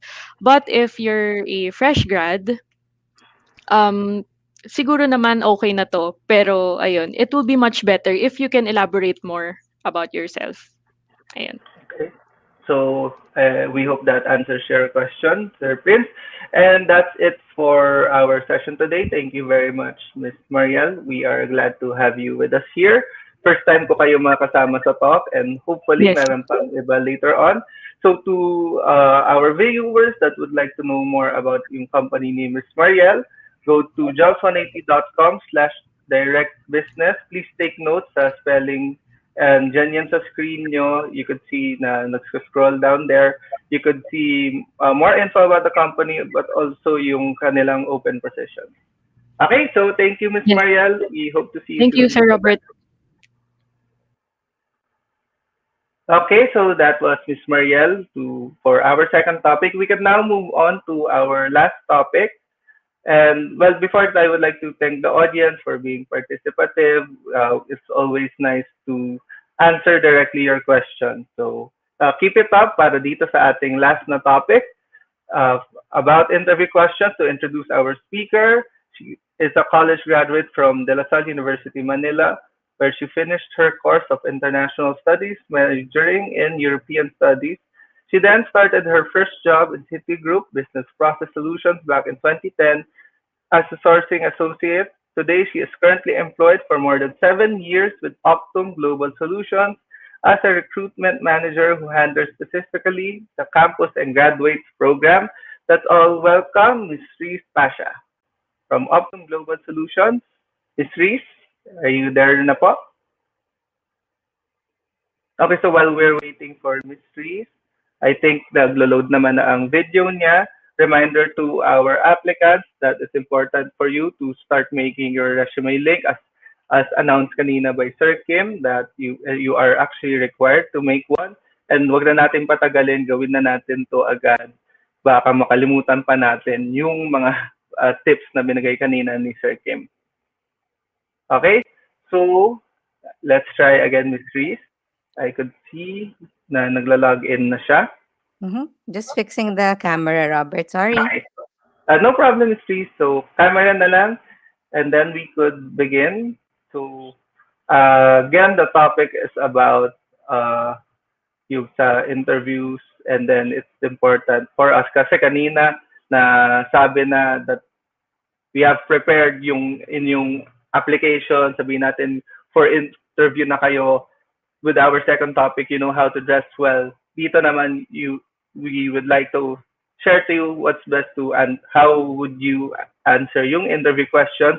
This is actually related dun sa one question earlier about yung 1 to 2 sentence na question, na answer to the question. So, you could ask similar questions mamaya dito dahil sa ating topic bagay talaga pagdating sa mga ganong concerns.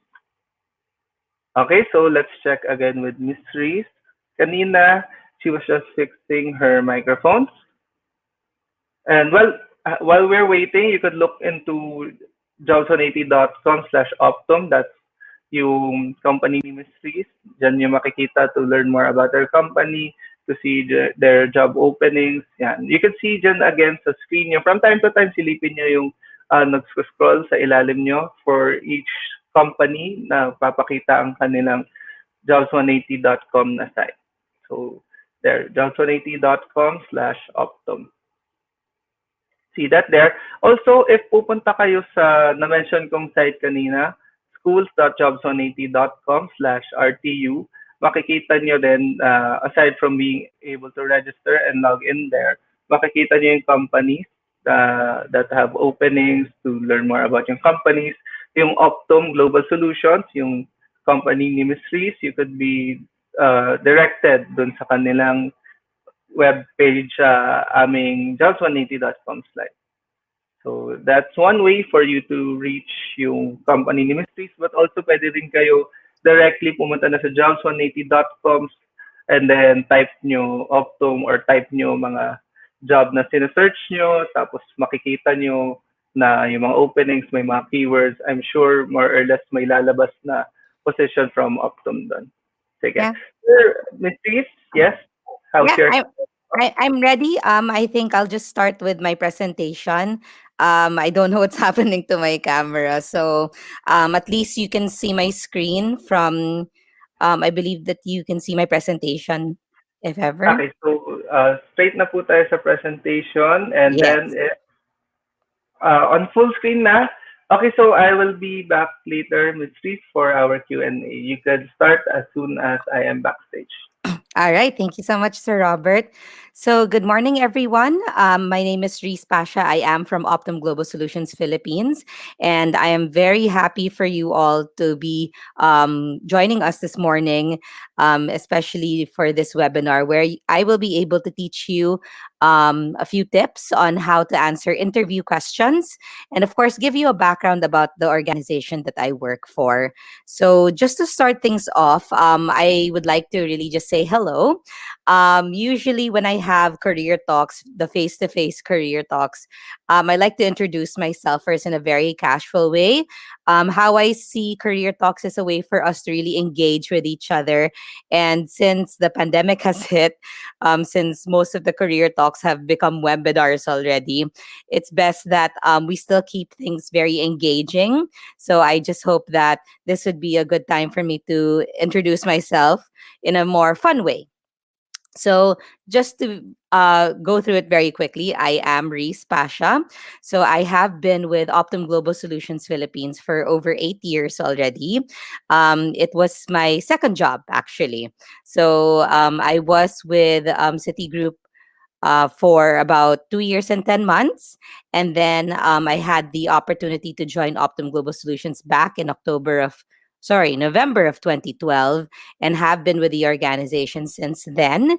And currently, I am a recruitment or sourcing manager under the talent acquisition team. And I have also been told that I'm a very positive person. So when challenges come my way, I always tend to look at the positive side. I don't want to dwell into um, more of the negative, of course. So I've coined the term positive pasha. So I always make it a point to always see things in a very positive light, even if it's already kind of hard and difficult and challenging already in the situation that we are in. I always tend to really um, move towards the positive side of life. So at least we can keep things going and the momentum really high. I also am the middle child. And I have I have two sisters, so I'm the middle child, and I'm from a family of five. My parents also started the Downs was one of the founders of the Down Syndrome Association of the Philippines. As you can see, my youngest sister has Down syndrome. So when she was born, my parents decided to come together with different parents who also have children with Down syndrome, and they have established the Down Syndrome Association of the Philippines. And it's so apt because for this month, it is Down Syndrome Awareness Month in the Philippines. So I hope that you can support us also with that. And I have been married for already, wow, almost 3 years. So we're going to turn 3 years this year, but we have been together for almost 12 years already. So for the ones looking for their special one, for sure, there is one out there for you. I promise, if you believe that there's forever, meron talaga yan. And okay, I really enjoy playing basketball. A lot of people do get surprised that I like playing the sport. I'm not sure if I don't look like the type that I like basketball, but I really do love to play basketball. I have been playing basketball since I was in grade four. And, if I do have time, I get to really play with a few friends and also my husband and, just shoot around and everything. And lastly, I really do enjoy Broadway and musical theater. Very passionate when it comes to this genre of music and also watching the plays and everything. So hopefully, when the pandemic's done, I get to watch more plays when the actors and actresses get to go back on stage. But really, it's such a mood lifter for me when I listen to different Broadways or musicals on Spotify. So it really gets my mood really, really happy, and it gets me also fired up. So basically, that's really my quick introduction about myself. I hope you learned a thing or two about me. And if you have any questions, of course, about me, you can always ask later once the presentation's over. All right. Now, just to go very quickly about the organization that I work for, which is Optum Global Solutions Philippines, it is the number one healthcare company in the United States, and it is under the umbrella of United Health Group.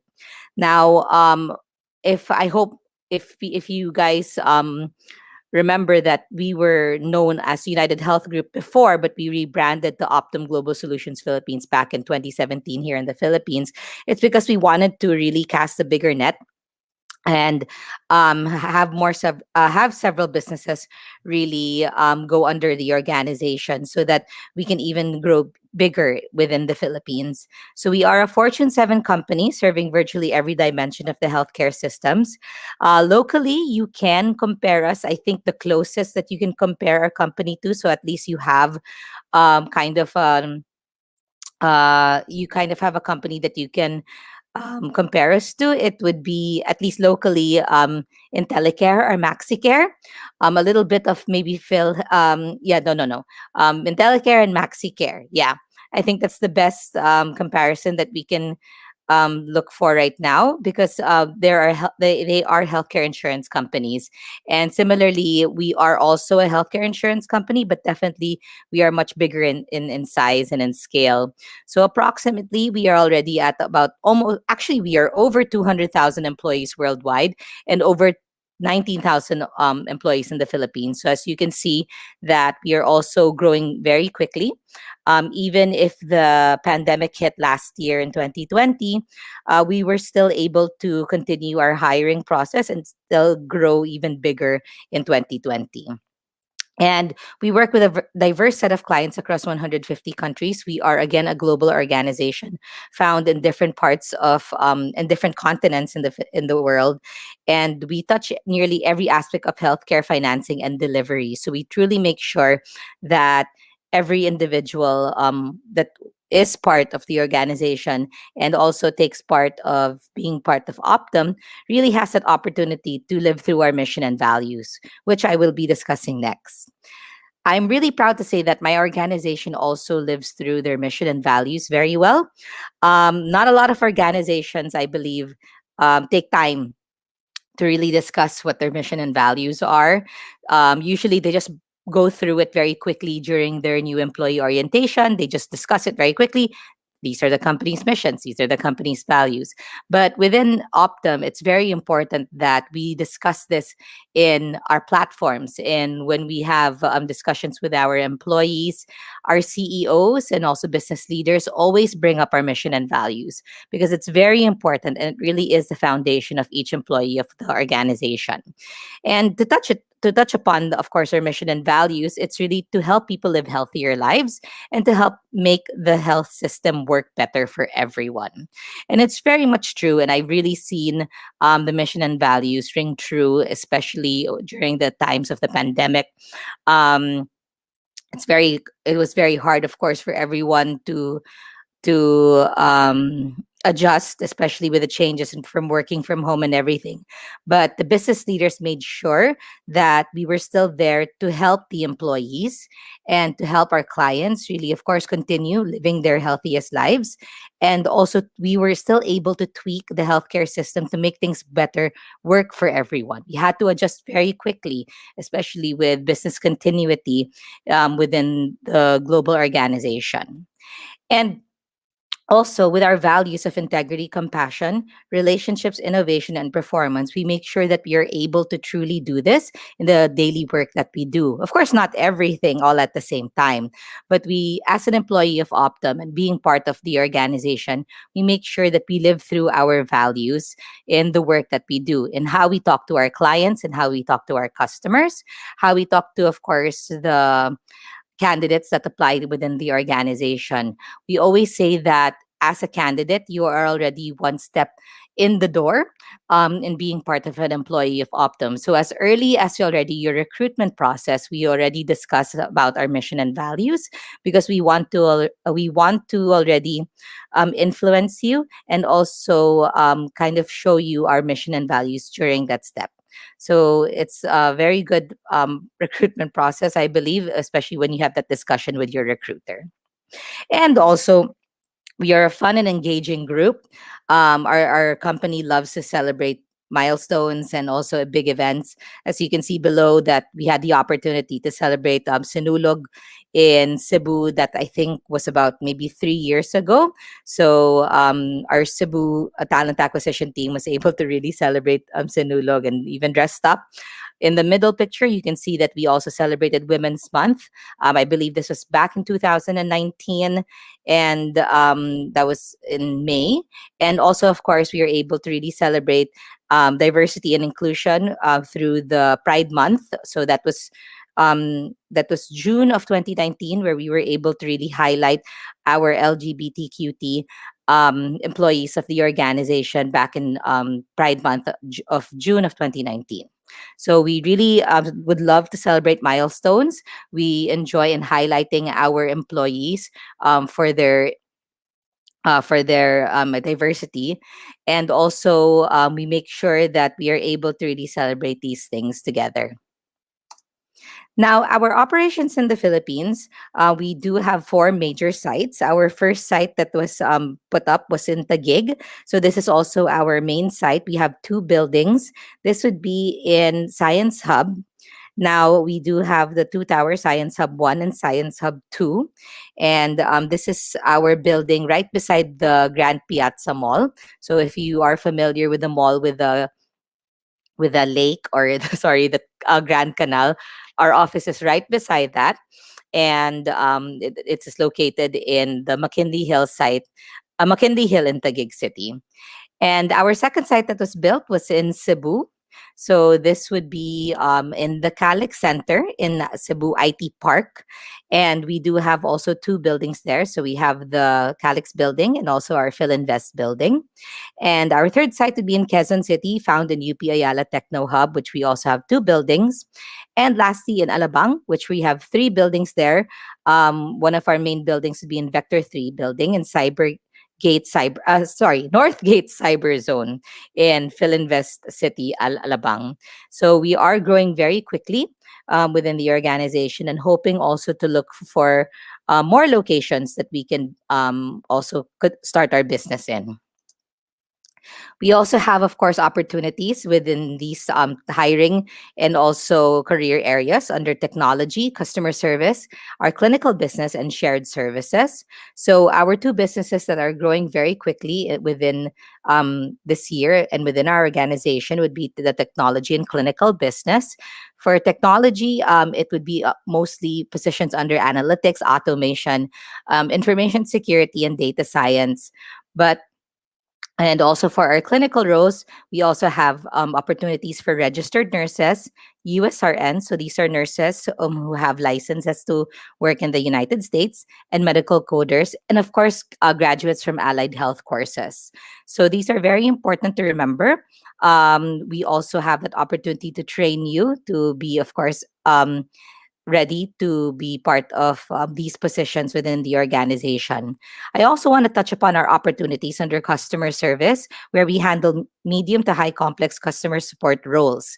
So, this is not your typical order taking, or you will be booking flights or reserving something for a customer. What you do is really you are the middleman. Between doctors and nurses and also the patients. You can also help someone really continue living their healthiest lives by helping them with process their insurance and going through their medical claims or hospital claims. So again, we have several opportunities for customer service under the medium and high complex roles. And lastly, if you would like to be more of the background or really under leadership roles, we do have our shared services positions available. This would mostly be under the human capital team or the facilities team. They can and also other opportunities in the background where you'll be able to really grow as a leader and or a manager within the organization of Optum and building also the backbone of the organization. And lastly, I just want to really touch upon very quickly our COVID response. So, we have been living in a pandemic for nearly a year already. I know, actually, already 1 year. We've celebrated our 1 year anniversary of COVID in the Philippines. And it's just been such a incredible year, as people would call it, unprecedented, really. And I'm just quite surprised how really resilient people are taking the pandemic and how we're able to really adapt to the situations that we are in. So similar to that, like in Optum, we are employing and paying full wages to our entire workforce. When the pandemic hit last year, we were all very scared, but being part of Optum, my business leaders worked very quickly and they were able to really establish already business continuity plans very, very quickly. In a span of 1 to 2 weeks, we are already all working from home with clinical safety protocols. And we made sure that our members were safe while serving the needs of also the patients, customers without any disruption. So we made sure that we still had um, business to continue working, and but at least having everyone safe in but while working from home. And for recruitment, of course, we still continued to hire. We shifted from to a virtual hiring process to protect and of course have our candidates and employees be safe. And we also have 90% of our non-clinical workforce was transitioned to work from home status while maintaining all service levels. Currently, we are though allowing already a few employees to return to the office if they would like. We have that option for our employees if, let's say, maybe they're having internet problems within their area, or they really would prefer to work in the office for less distractions. So, we do allow them, but of course we do have safety protocols that they do have to follow. Only a certain number of people can enter the building all at the same time. We are very, very strict when it comes to social distancing in our office. So we make sure first that everything is followed before you can enter the office. And of course, living through our mission and values, we were still able to donate an additional 10 million to fight the pandemic in the different parts of the world. So we were able to really donate an amount of money to countries that we are located in. And specifically in the Philippines, we partnered with Caritas Manila and we were able to donate a certain sum to really help our brothers and sisters, especially during this time of need. So that's how we were able to respond to the COVID situation. It was very, I mean, I was very proud to be really part of my organization because I could really see that the company was living through its mission and values and really helping people live healthier lives, even in this type of situation. So that's it about my organization. I hope I didn't bore you with information, but I hope you learned a thing or two about the organization that I work for, and that you're interested to check us out on our careers website at workatoptum.com if you want more information. And of course, if you have any question about the organization, you can always reach out to me after the webinar. Now, to touch upon the main topic that we have for today would really be for me to give you a guide on how to answer interview questions. So I like to call it answer confidently, because you want to be very confident when you go through your interviews, right? Now, a lot of you definitely are asking, why is there an interview in the first place, right? I mean, Ms. Reese, I already sent out my resume. Couldn't they get all the information that they need about me from my resume? I got that question before, and I was like, makes sense. I mean, why are we even giving the resume, right? I mean, all the information's there, your educational background, your personal details, your work experience, even. So, why go through an interview? Now, I believe it's very important, especially to go through an interview, because it's a selection technique where there is a two-way exchange of information, either from one-to-one basis or by an interview panel. So usually an interview goes either face-to-face, one-on-one, or through a panel interview. So you will be interviewed by, let's say, a group of managers, about maybe two to three. It's also very important that the interview that you will go through is important, because they get the important information from the candidate so that they know if you are fit for the role, and most importantly, for the organization's culture. So that's why interviews are very important. It's because also we are able to really have the two-way conversation that where you will be able to exchange information about yourself.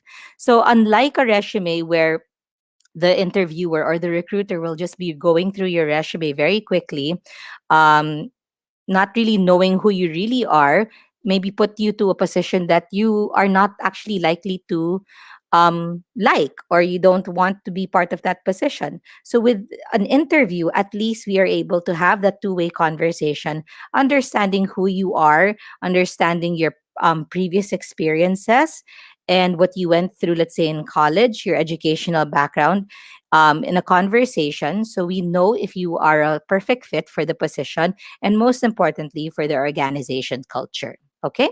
So that's why interviews really happen in the first place. And you have to go through it. Even if you don't want to, even if you're nervous, you still have to go through an interview, because it's very important to do so. Now, because you have to go through an interview, I'm going to have this opportunity to really share with you certain questions that you may be asked during your interviews. So currently, since we are in the middle of a pandemic, I believe most of the interviews now happen virtually. And so I can also give you a few tips on how to answer them virtually, of course. But mainly, you will be asked the same questions, and it's really usually the same situation where you'll be able to get to answer these questions. Okay. So for the first one, usually, the first question that you are usually asked would be, tell me something about yourself. That's really the most common question that a recruiter can ask you. And why is that question asked, right? I mean, you're wondering for sure. It's kind of like an icebreaker where the recruiter just wants you to calm down, talk about yourself, because it's the easiest conversation to have. You're going to talk about what you love to do. What are your interests, right? When you are asked, tell me something about yourself, they want to know who you are outside of your resume. So some recruiters say, tell me something about yourself that's not in your resume, but some recruiters just keep it short and say, tell me something about yourself. So again, number one, it's meant to be an icebreaker so that you can it helps you calm your nerves because you get to talk about yourself and your interests. And number two, it's really talking about something that's already not in your resume, because for sure the recruiter has already gone through your resume, um, already knows your educational background and also what your work experience is. So they want to know who you are. So this is the time where you're able to talk about your interests, your hobbies. You can discuss about, let's say, how um, that during the pandemic you've unlocked your cooking skills or your baking skills, that you're selling bread, or that you've made dalgona coffee, or you have your own little small business in selling food.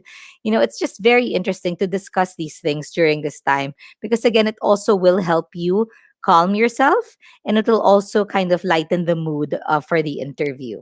So again, keep it very discreet, keep it very, yeah, discreet. Make sure that it's you don't tell a whole story about who you are. Like, I was born in 1991. My parents are Tony and Wati Pasha. Like, you don't tell your whole story, but just really brief moments of your life and what you really enjoy doing. So basically, that's why tell me something about yourself is being asked, and also just a few tips on how you can answer it. That would be the best, I believe, way of to answer the question. Now, number two would be, why should we hire you? So a lot of recruiters and companies also ask this question on why should we hire you. And funny thing is, some people actually answer why not, or because you have a job vacancy that's open, right? Some people actually answer it that way. Why should we hire you? Because you have a job opening. I mean, it makes a lot of sense. Well, they should hire you because there's an opening in their company, right? But of course, you can't answer it that way. And you have to, of course, make it more professional how you answer the question. You don't want to be kind of philosopher during the interview. You have to keep things very professional and answer the reason on why they should hire you. Now, this is the time. Why are they asking you this question? They're asking you this because they want to know how well you understand the organization that you are applying for. And they want to understand if you know the position that you're applying for. So that's why it's very important to do your research for the position that you are applying for, and also the company that you're applying for. So you can answer this specific question on why they should hire you. This is also a time maybe where you can discuss on your skills, related, of course, to the position that you are applying for. For example, I'm applying for, let's say, the healthcare advocate position in Optum. I've heard that this position would be a medium to high complex role. I understand that I'll be speaking to doctors and nurses as well, and coordinating with certain hospital files that I need to go through. I know that training will be involved. So at least while you're answering that question, the interviewer also knows that you understand what you're getting yourself into, the position that you are applying for, and that you're ready to take that challenge.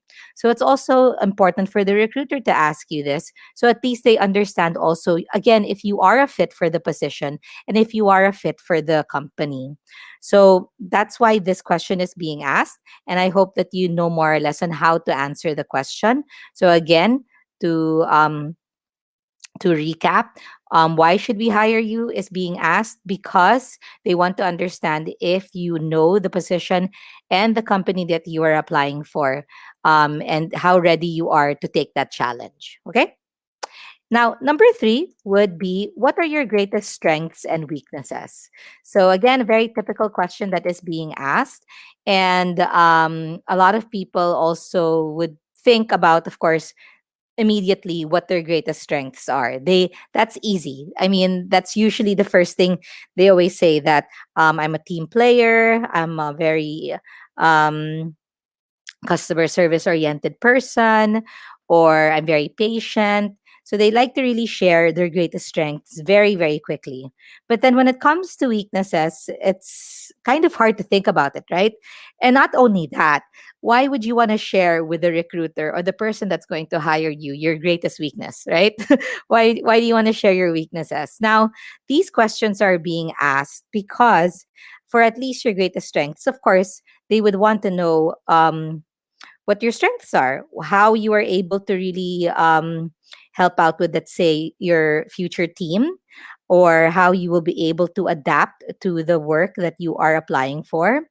And they just want to know how well you really coordinate with your strengths. And in speaking about your greatest strengths, it's not about telling them like, I am patient, I am kind, or I am a team player. They want to know situations where you were able to use your greatest strengths. So this is the time where you have to discuss certain situations that you've used your greatest strengths. And the best way to do that, of course, is the STAR method. So, STAR, which stands for situation, and then T and A is task or action, and the last one is R, so the result. So you have to discuss, of course, the situation where you were able, or the situation where of what was happening during the time. So, for example, um, if you would like to discuss about being a team player, you can say that in school, my two group mates were arguing about our project. So that's your situation. And then your task or action was because of this, I was able to sit them down and we were able to discuss our challenges. And we were able to be vocal about each other and what we had to go through. And then the result was we were able to fix the challenge that our teammates were going through, and that we were able to pass our group project.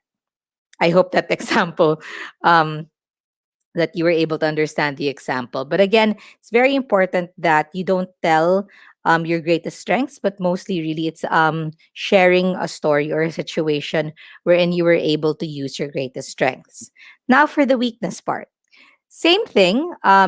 It's always good to share situations where you were able to, let's say, go through a certain weakness.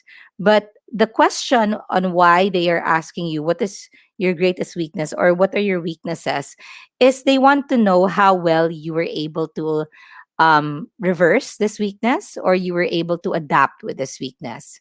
So, for example, let's say that a person um, lost his patience because he didn't get his way. So that's his weakness. That he lost his patience. That he screamed at, let's say, the employees. So what did he do for him to overcome that weakness? Let's say his manager talked to him. He was able to really be vocal about his weakness. It's more of really also acknowledging your weakness. That's the most important thing. That's what in answering this question, it's acknowledging your weakness and doing something about it and changing. So it's very important that when you discuss about your weakness, you talk about how you were able to acknowledge your mistake or acknowledge the weakness, and then discuss how you were able to overcome it. So, for example, for the impatient employee, he was able to say that I lost my temper. I'm very sorry. Apologize. I apologize. So, what I'm going to do better is that when I lose my patience, let's say with the situation, I'll be quiet first. I'll calm myself down before I speak to my employees. So again, it's good to acknowledge your weakness and make sure that you're able to really fix things so that it doesn't happen again. So that's why that question of weakness is being asked, because they also want to know if you can acknowledge certain mistakes. Okay, so that is number 3. Now, number 4 would be, why do you want to work for us? So very similar to number 2, why should we hire you, is also a question of why do you want to work for us? Because again, you can't answer it by saying that because you have a job opening, right? So you have to discuss also and do your research about the organization and the position that you are applying for. And of course, you can share with them the real reasons on why you want to work for the organization. It doesn't have to be always just based on upon research. You can always say that This is my dream ever since, let's say, in college. I saw, let's say, Optum in a webinar, and I really would like to join the organization because I really like your mission and values, right? You can discuss about that. You can talk about, again, certain things that you've learned about the organization and how you also would like to align your goals with the organization's goals. These are certain things that, again, you can research. A lot of information are online. So there's really no excuse to not understand the company or the position that you are applying for. Do your research. I promise it really, really would help you, especially in conversations that you're going to have during your interviews. So, again, another question on why do you want to work for us? It's very similar. You just have to really understand the position, the organization that you're applying for, so that at least you understand the culture also of the organization. Now, number five, where do you see yourself in 5 years? So, this is also asked in most of the interviews. And personally, I ask this during my interviews with my candidates. And I ask this question because I really want to understand how they are goal oriented. So that's why this question is being asked. We want to see how you see yourself in the next 3 to 5 years, because we want to see how driven you are, or how goal oriented you are, and how you'll be able to reach your dreams within the organization. Of course, we want you to be successful. In Optum, it's all about developing yourself, really. And I'm very proud to say that my organization we have a lot of free trainings for all the employees of the organization. We make sure that we are able to really we have that continuous development every year with our talent development team. So it's very important that when candidates apply to an organization, that the recruiter asks them, where do you see yourself in 5 years? It's because we want to see how goal oriented, again, you guys are.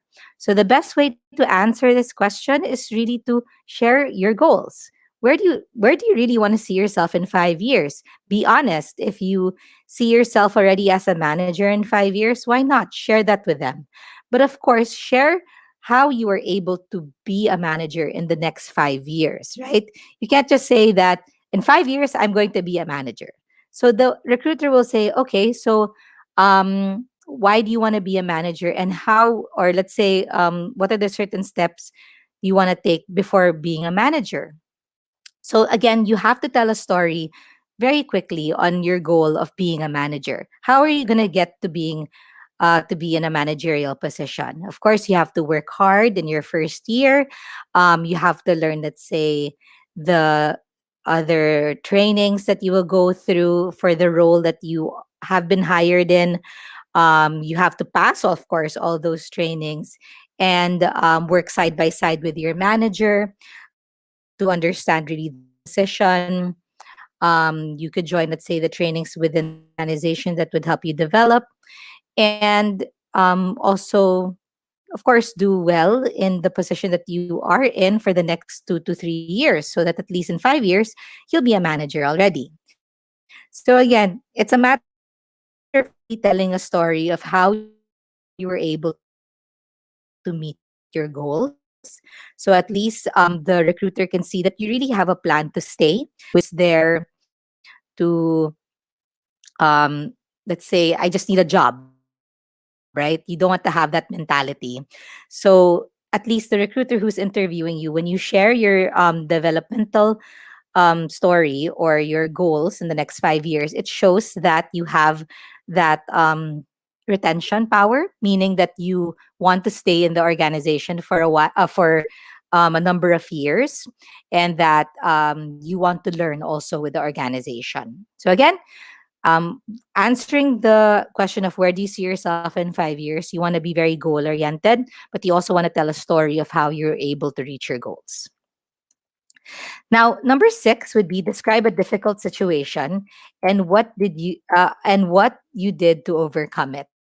So these questions are typically asked you during the latter part of the interviews, after the easy questions have come out. And when you are asked, of course, to describe a difficult work situation, and what you did to overcome it. They also want to, the recruiters want to see how you were able to react to certain situations. So again, this is the best time to really share about certain situations that you have gone through, and being able to overcome the situations, of course. So this is the time where you're able to share, let's say, a specific situation where you were in a difficult time. Meaning, let's say that maybe you were not looking eye to eye with your manager, or you were having problems meeting your goals in the office. So again, the STAR method, as in between, the STAR method is very important to use during answering behavioral or situational questions. Again, STAR stands for the situation. So S for situation, T and A is task or action. What did you do what did you do to overcome the situation? And of course, the result, letter R, stands for result. What happened when you had completed the task or answering situational questions, especially like questions like this describe a difficult work situation, right? So let's say your situation would be that you and your manager got into an argument because you did not see your goals eye to eye, right? So what that's the situation. Task or action was, I was able to calm down and speak to my manager. I apologized to my manager and mentioned that it won't happen again. Then we discussed about our goals, and the action was that we were able to find resolve our problem, and that we are able to move forward to reaching my goals, right? So again,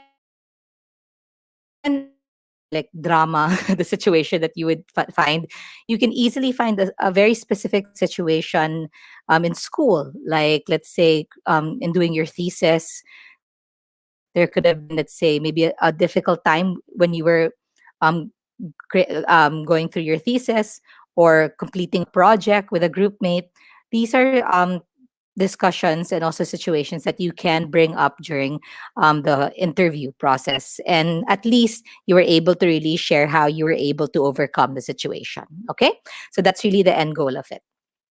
Now, lastly, more of additional questions that could be asked. It's usually, what is your salary expectation? How do you handle stress and pressure? Or how do you work well with others? So, what is your salary expectation is usually asked at the latter part of the interview. And I know it's an awkward conversation to have, but it's also a very good conversation to have during your interview. So, discuss, negotiate. It's very important that you are able to find worth in yourself. But of course, do your research as well. For the position that you are applying for, you want to understand, let's say, the specific salary ranges for the position. So at least you can give a negotiable price, or a very um, realistic salary range when you have that salary discussion with the recruiter. And also, of course, how you can answer the how do you handle stress and pressure situation. Again, it's a situational question, and you can answer this during using the STAR method again. So, again, use situations that you have gone through to answer specific situational or behavioral questions. And also, similar to how do you work well with others, again, make sure that you have bring up a situation where you were a team player. So it also shows that you can work with a specific team, and that you can be successful while working with a team. So that's about it. And just really to end my topic, it's very important that being interviewed by a company is already a positive practice and can help you understand your strengths and areas of improvement. So, again, even if you have to go through like 5, 10, or more interviews, think of it as a practice, or a situation where you are able to really understand your strengths and areas of improvement. Some students have to go through 1 to 2 interviews. Some have to go through more than 10, and that doesn't matter. Don't compare yourself with others. Just make sure that when you go through every interview, you're able to understand yourself even more, your strengths and also areas of improvement. So at least in the next interviews, you'll be able to improve yourself, right? So just to really leave things off with you guys, I want to leave you a quote that I love within my organization, which is what makes you special can inspire your life's best work.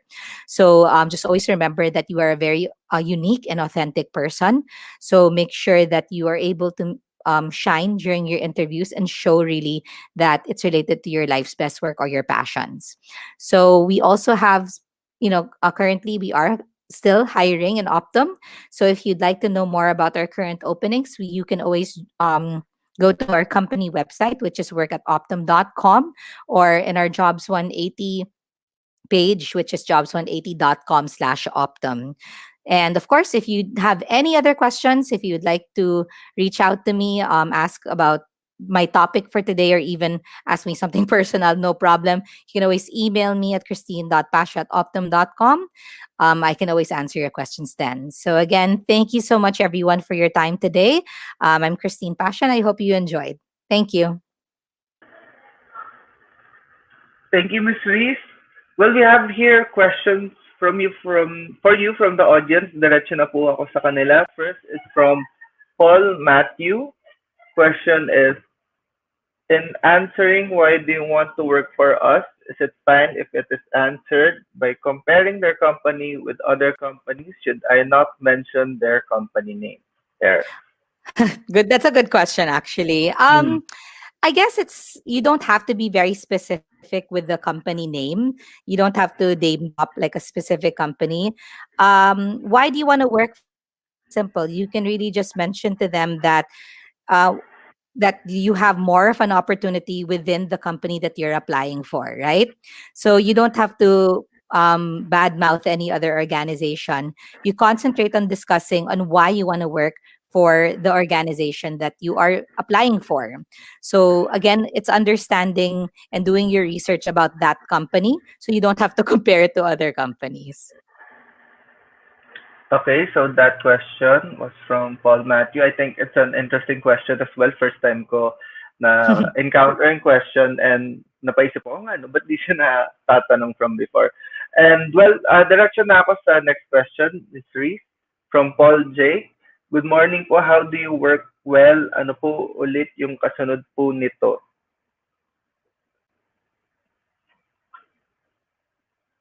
Hmm? Sorry. Um, Sir Paul J, maybe you can expound po on your question. Uh, while we are waiting sa pag-expound mo, let's move on to next question, Dab. I've had interview before and was asked this question, why should we not hire you? Can you please give us tips on how to handle or answer this type of question? Thank you. Yeah, that's a good question also, and a very tricky one at that. So, some recruiters like to ask you, why should we not hire you? Again, it's very similar to, I believe, I'm asking you about your greatest weakness. So, it's tied up to discussing, let's say, why should we not hire you? So, meaning maybe you can talk about, let's say, a specific weakness that you have, but then you can discuss with them how you were able to overcome it. Or yeah, basically it's really looking like for a way for them to really see how creative you can answer the question, but also being true to yourself. So for me, if I were asked why should we not hire you, I would say that, I could be a bit, let's say, I could be a bit loud during meetings, but at least I understand that I know that I have to learn to be quiet sometimes and listen. And I've learned that in a specific situation like this. So again, it's always bringing up situations where you are able to overcome your weakness or a specific challenge. So it's very important that you remember, or at least when you practice your interviews, always already think of a situation that you can discuss with a specific question. Okay, so I hope that answers the question. Well, that question, yung why should we not hire you? Okay, yung advice ni Miss Reese that you focus on a weakness of yours. Kasi, well, usually if you ask yung strengths or weaknesses, madali lang na answer ng iba. But if you phrase it like this, na papaisip pa sila na how do they go about answering this question. So, thank you for that question. And move on na tayo. We have more questions here for Miss Reese. Good morning. Okay lang po ba na Tagalog or Taglish isagot sa mga tanong ng HR? Kahit puro English ang tanong nito at nakakaapekto po ba ito sa isang interview? Salamat. For that, John Patrick, I think it's very important to understand also the type of industry that you're applying for. So it would really be dependent on the company that you're applying for and the role that you're applying for. There's nothing wrong with speaking Taglish or Tagalog. In some companies, you can answer questions easily, but specifically, let's say for BPOs or call centers, they already want to understand how well you converse as early as the interview stage. So again, it's very dependent on the industry that you're applying for. So make sure that you know, let's say you're applying for a bank or you're applying for in a BPO. So it's you have to understand that they would want you to answer in English because you will also be using your English communication skills when you talk to customers. So in a way, they're already gauging how well you will have these discussions with your customers. Because it will be done in the English language. So again, it's very important to understand first the company that you're applying for and the role that you're applying for before you can gauge, can I speak in Taglish or in Tagalog during the interview. So I think that's the best way I can answer this question. Okay, so to our audience, this is why important talaga for you to do your research, know more about the company, but also the position you are applying for. It's a factor on knowing how to answer yung questions, whether you do it in pure English, Taglish, or Tagalog. Let's move on to the next question. It's similar. Can an interview answer in Taglish or Tagalog an English question of the interviewer? What will be the usual impression of the interviewer if an applicant cannot fully express himself well in answering straight English? So I think the main difference of this question is knowing the impression of the interviewer. Mm-hmm. Um, well, honestly, again, going back to the the industry itself. So the interviewer they go through this interview process because they want to understand if you are fit for the role, right? And again, as early as your conversation during the interview, they would understand already what specific role we can endorse you to, or we can have you, where we can put you, and we'll understand your development and growth from there. So it's very important again to understand the role and the company that you're applying, sorry, the role, yeah, and the company that you're applying for, so you know how to have that impression for the interviewer. Because when you have this conversation, when you start speaking in your interview, and let's say you speak in Tagalog or in Tagalog or in Taglish, but you're applying, let's say, for a managerial role in a bank, again, sometimes, of course, you'd have to speak straight English when you talk to clients, let's say, especially from the States, or when you have partners from different branches, it's better to talk in, let's say, English. So you have to also give that impression to the interviewer that you can handle certain situations like that by communicating very well. It's very important actually nowadays to have very good communication skills. I'm not saying that we shouldn't speak Tagalog or Taglish, right? But again, in having specific roles and also having your development within the organization, it's very good to have it in your back pocket, good communication skills and conversation skills, where you can practice already during your interviews. Okay, so thank you, Ms. Reese. I think that answers the question. We have a lot more questions, kaya move on na ako sa next. From Sir Lawrence, mostly sa mga company naghahanap ng experience para ma-qualify ka. Paano pag wala pang experience? OJT po ba pwede namin sabihin as experience? Yeah, that's fine. Definitely during your interview, especially for fresh graduates. Most of you don't have work experience yet.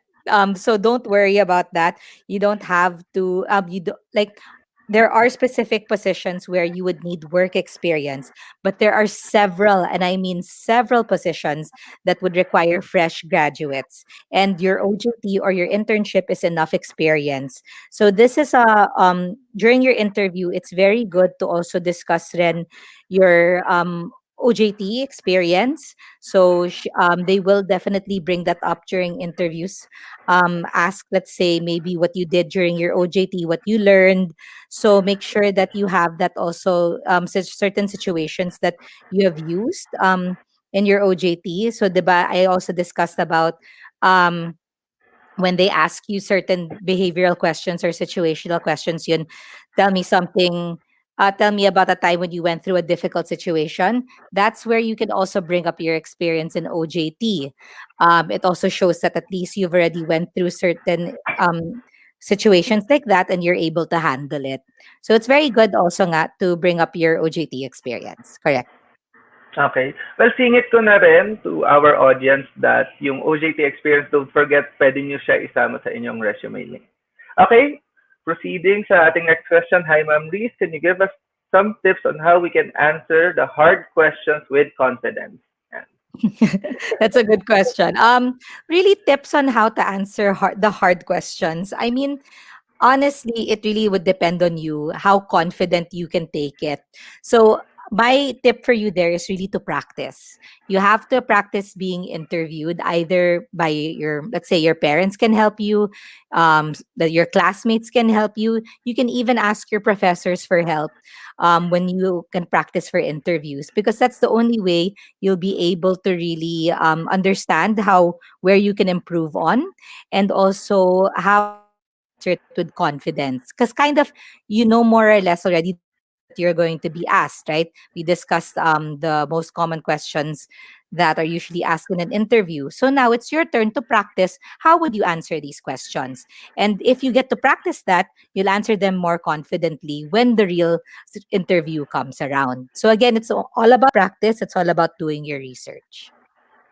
Okay, so, well, if you have confidence to begin with answering yung basic questions, I'm sure kaya mo makip yung confidence nyo, whatever the question is later on. So, moving sa ating next question from Sir Mark Raimundo. Any tips on how to impress or leave a good impression on the interviewer? I think it's mainly to answer your question, Mark. It's mainly really how the conversation would go. You'll never know kasi how to that you if you've left a good impression on the interviewer. I mean, the interviewer can smile the whole time, but then at the end, what if, let's say, it was a bad interview, right?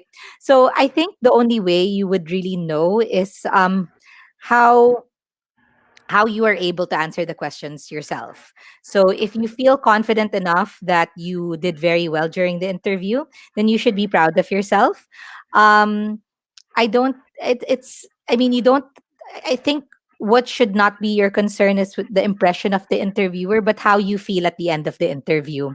If you feel good, if you feel that you've done your best and that you confidently answered the questions, then you should feel good about yourself. I think that that's the most important thing. That's more important than thinking that you've left a good impression on the interviewer. I mean, that's also important, but again, it's the feeling after that you've completed um, such a task. You know, like it's really nerve wracking sometimes to go through an interview. But if you know that you've done well and you've done everything that you could, then I think that's enough. Okay, thank you, Miss Reese. Actually, yeah, that's a good point na you think about yourself then, wag parati yung interviewer lang yung impression sa'yo. See, reflect then on yourself if you are pleased with your performance, how you could improve, etc., etc. Moving on to the next question. Hello po, I'm asking what is the basis of the company interview that they should accept you?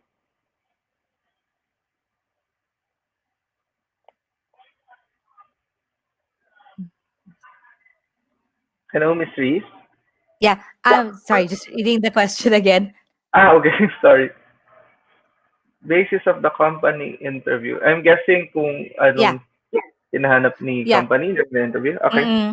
So, just to answer this question, I think it's important to understand also the qualifications of the role that you're applying for. So, I think that's the best way to answer this question. So, you have to understand the role that you're applying for. What are they looking for? Let's say just the basics of a college graduate, or let's say a senior high graduate, and also of course the specific qualifications for the role, if you've had experience already being part of a team, or if you have, let's say, the basic skills of Microsoft Office. So these are certain qualifications that the company may look for in a specific role. But again, the interview is very important to have because they want to understand how well, let's say, you understand the skills. Again, it's very different in writing it down on a resume that you know how to use Excel or Microsoft Word. But during the interview, they might ask you, are you familiar with a certain formula, or where have you used Excel before? So again, this is the time where you can share that you've used it, let's say, in a specific project, in school, or let's say in your OJT. So it's important also to really understand again the the qualifications of the role that you're applying for. So at least you know also more or less if you are fit for the role. But again, it's very important also to understand that you also want to be fit for the organization's culture. Okay, thank you, Miss Reese. Move on na to the next question kasi marami pang nakapila. So hopefully we have enough time para ma-answer lahat. Question po ma'am, ano po ang pro tip nyo for interviews na nandadala ng kaba at nervyos para maiwasan po ito during the interview? Good question also, Norman. So you have to also, of course, you've done your practice na and you're ready for the interview. But of course, you'll always be nervous. Even with me, I get nervous also sometimes when I have to interview someone. Or it's you'll never get used to the nerves. You'll never that will never go away. So I think what's important is that you are able to really just calm down. Take about a few seconds of your time before your interview just to really calm down. So, what you want to happen is to be early for your interview. Face to face interviews, make sure that you are 30 to 15 minutes early before your interview. So, you have enough time to calm yourself down, just to relax. Para you're not natataranta that you arrive, then you have to sign up all these forms, diba? So you want to be very calm, be very punctual during your interviews. Now, for virtual interviews, also be on time.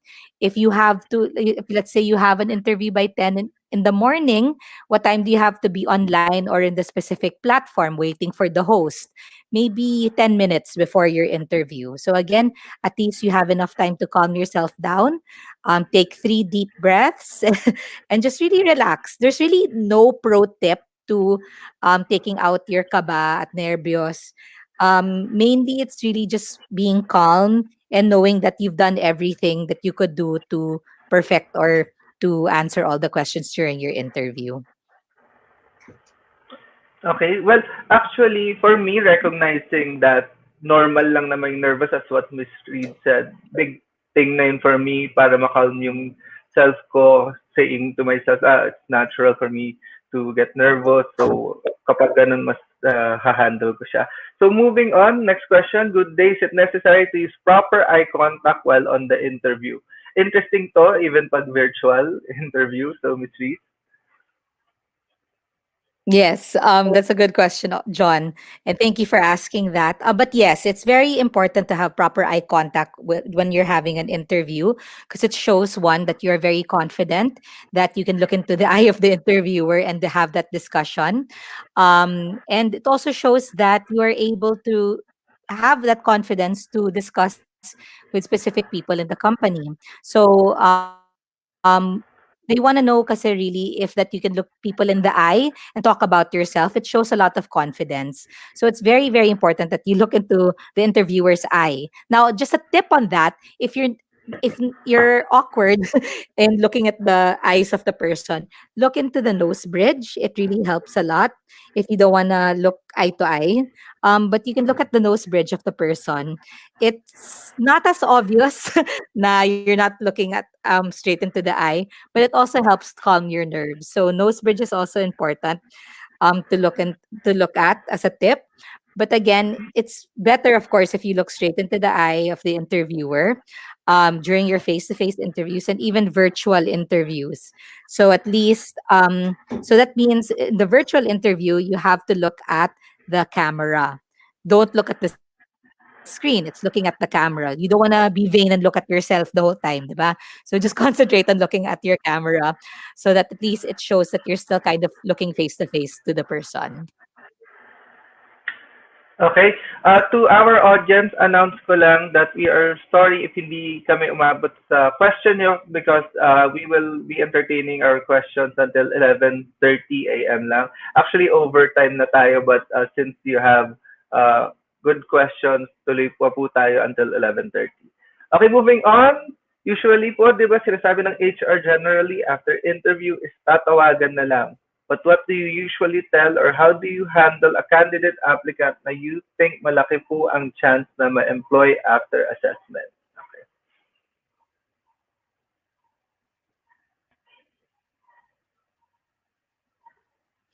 For to answer this question, Ian, they usually let you know that na they will call you back because in a day, a recruiter can interview maybe about 20 to 30, or even 50 people. So the fact that they're telling you that they'll call you back na lang is because they still have to go through a lot of profiles. But there's nothing wrong also in following up. So when is the best time to follow up for your interview? I believe it's really about 2 to 3 days after your interview. So let's say you were interviewed today, you can follow up, let's say, on Friday or come Monday. So, para at least you give enough time for the recruiter and you respect their time that they're looking at other profiles. So, just don't worry when they say na tatawagan na lang. Um, it really means it either means that they're looking at other profiles, they're still looking for the position, the right person to fill that position, or they still have a lot of people to interview because they have to interview a number of people to get that final position filled, right? They want to be fair and interview a lot of people. So don't worry, there's still that, I would say maybe about 50-50 to be employed after your first interview. But again, there are other rounds like um, the assessments, or let's say the final interview round where they can still assess you for the specific role. Okay, so to our viewers, pag sinabi tatawagan na lang, does not automatically mean na wala na or pwede nga kayo mag-follow up 2 to 3 days, sabi ni Ms. Reed. So, next question, flashed by our tech team, but I think meron pang ibang na-skip. But anyway, is it okay to do hand gestures kapag ini-interview? Thanks po. Um, I think that I mean there's nothing wrong with that, Angela, to have hand gestures, but not the man sobrang laki, right? Like you don't want to be very OA with your hand gestures and everything. You imagine yourself presenting, let's say, to your professors or your teachers, right? You don't want na sobrang OA na big hands all the time or your big movements. You want to keep it very simple. Simple hand gestures like putting your hands on the table, even like having these small hand gestures like when you talk. I mean, I hope, I wish you could see me, but my camera's not on. I mean, my camera's not working. But it's really the small hand gestures that you want, that you can do. But of course, you can always put your hands down. You can stay calm. But there's nothing wrong, I believe, with hand gestures. Just don't make it too OA and too big. You'll be fine. Yes, so hand gestures are okay. Wag ka lang OA na kung saan lumilipad ang hands nyo. To our audience, mag-skip kami ng similar questions. We will be filtering ng contest para ma-address yung those that are different, yung hindi basically nasagot yung ibang parts, completely different. Next, how to handle this situational question. How can you explain to a blind person the color blue? So maybe yung mga trick Mhm. questions ng HR or what. Yeah.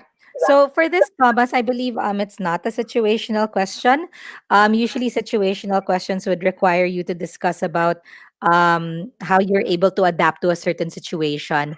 So this question is specifically to show your creativity. So it's also kind of like a filler question in interviews if they want to, or if they need to stretch out the time. So how can you explain to a blind person the color blue, right? So just be very creative. They want to see how well you look outside of the box. So usually, I think people would say that to a blind person, the color blue would be if you can touch the water that you feel when you wash your face, right? It's very it's cold. It's very, let's say, how would you describe water, right? So that's how I mean, these questions that when they ask you these questions like how could you explain to a blind person the color blue, it's really just they want to know how you're able to be creative. Okay, so to our audience, show your creativity, yung iba pampagulat yung mga ganyang question tulad ng sinasabing Sir Kim sa mga talks niya minsan out of nowhere para lang tingnan kung matataranta ka or kung mabilis ka makaisip ng creative question. Okay, so I think pwede pa tayo maybe last two questions because I mentioned naga 11:30 tayo and it's already 11:30. We will address two more questions. Like, is it okay to ask an interviewer to paraphrase his or her English so that we can understand it? Good question, actually, Christian. Again, it would depend on the position and industry that you're applying for. Um, because honestly, during already the start of the interview, the interviewer, like let's say you're applying for a healthcare advocate in Optum. So as a healthcare advocate, you have to speak already um, good English because that's a requirement for the role.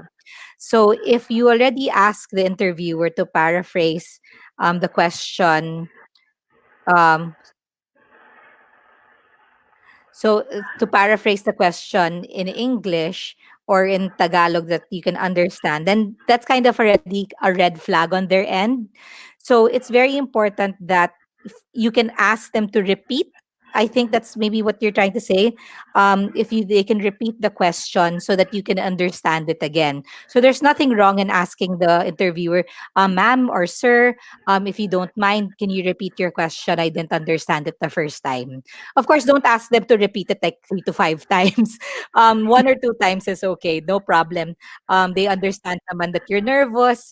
So sometimes nga your mind just closes, diba? And you get nervous and you don't hear the question. So there's nothing wrong with asking them to repeat the question. Okay, so last question na po tayo. Ma'am, may impact po ba sa interviewer if the applicant asks about salary matter? For that, Joseph, no. There's really no problem. Go ahead, ask the question about a salary. Again, it's an awkward conversation talaga for everyone to discuss about salary, right? So, but again, it's part of the interview process and it has to be discussed. Kasi syempre, you have to know also how much you're going to get from the role or if, let's say, the position or the salary of the role is not what you were expecting, then you can discuss and negotiate. So again, it's very important that you have the discussion on your salary.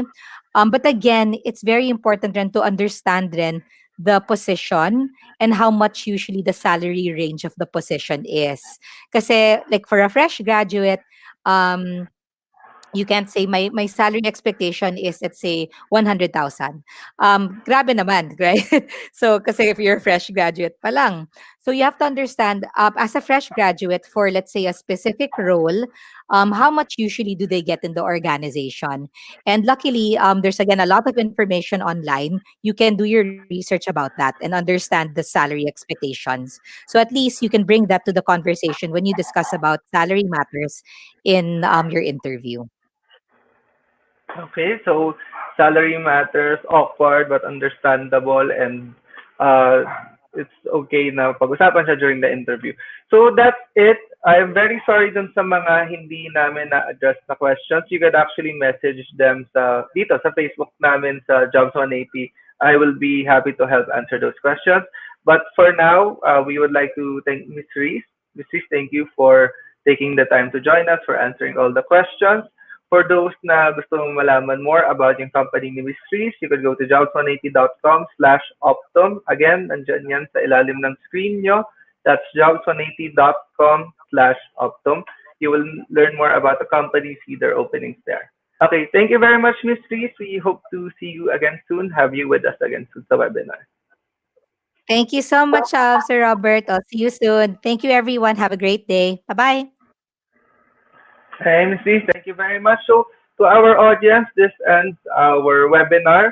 Thank you very much for being participative. Thank you for asking your questions. Just a few announcements. Our future webinars, you are very welcome to watch and participate sa comments namin. It will be posted sa aming Facebook as well.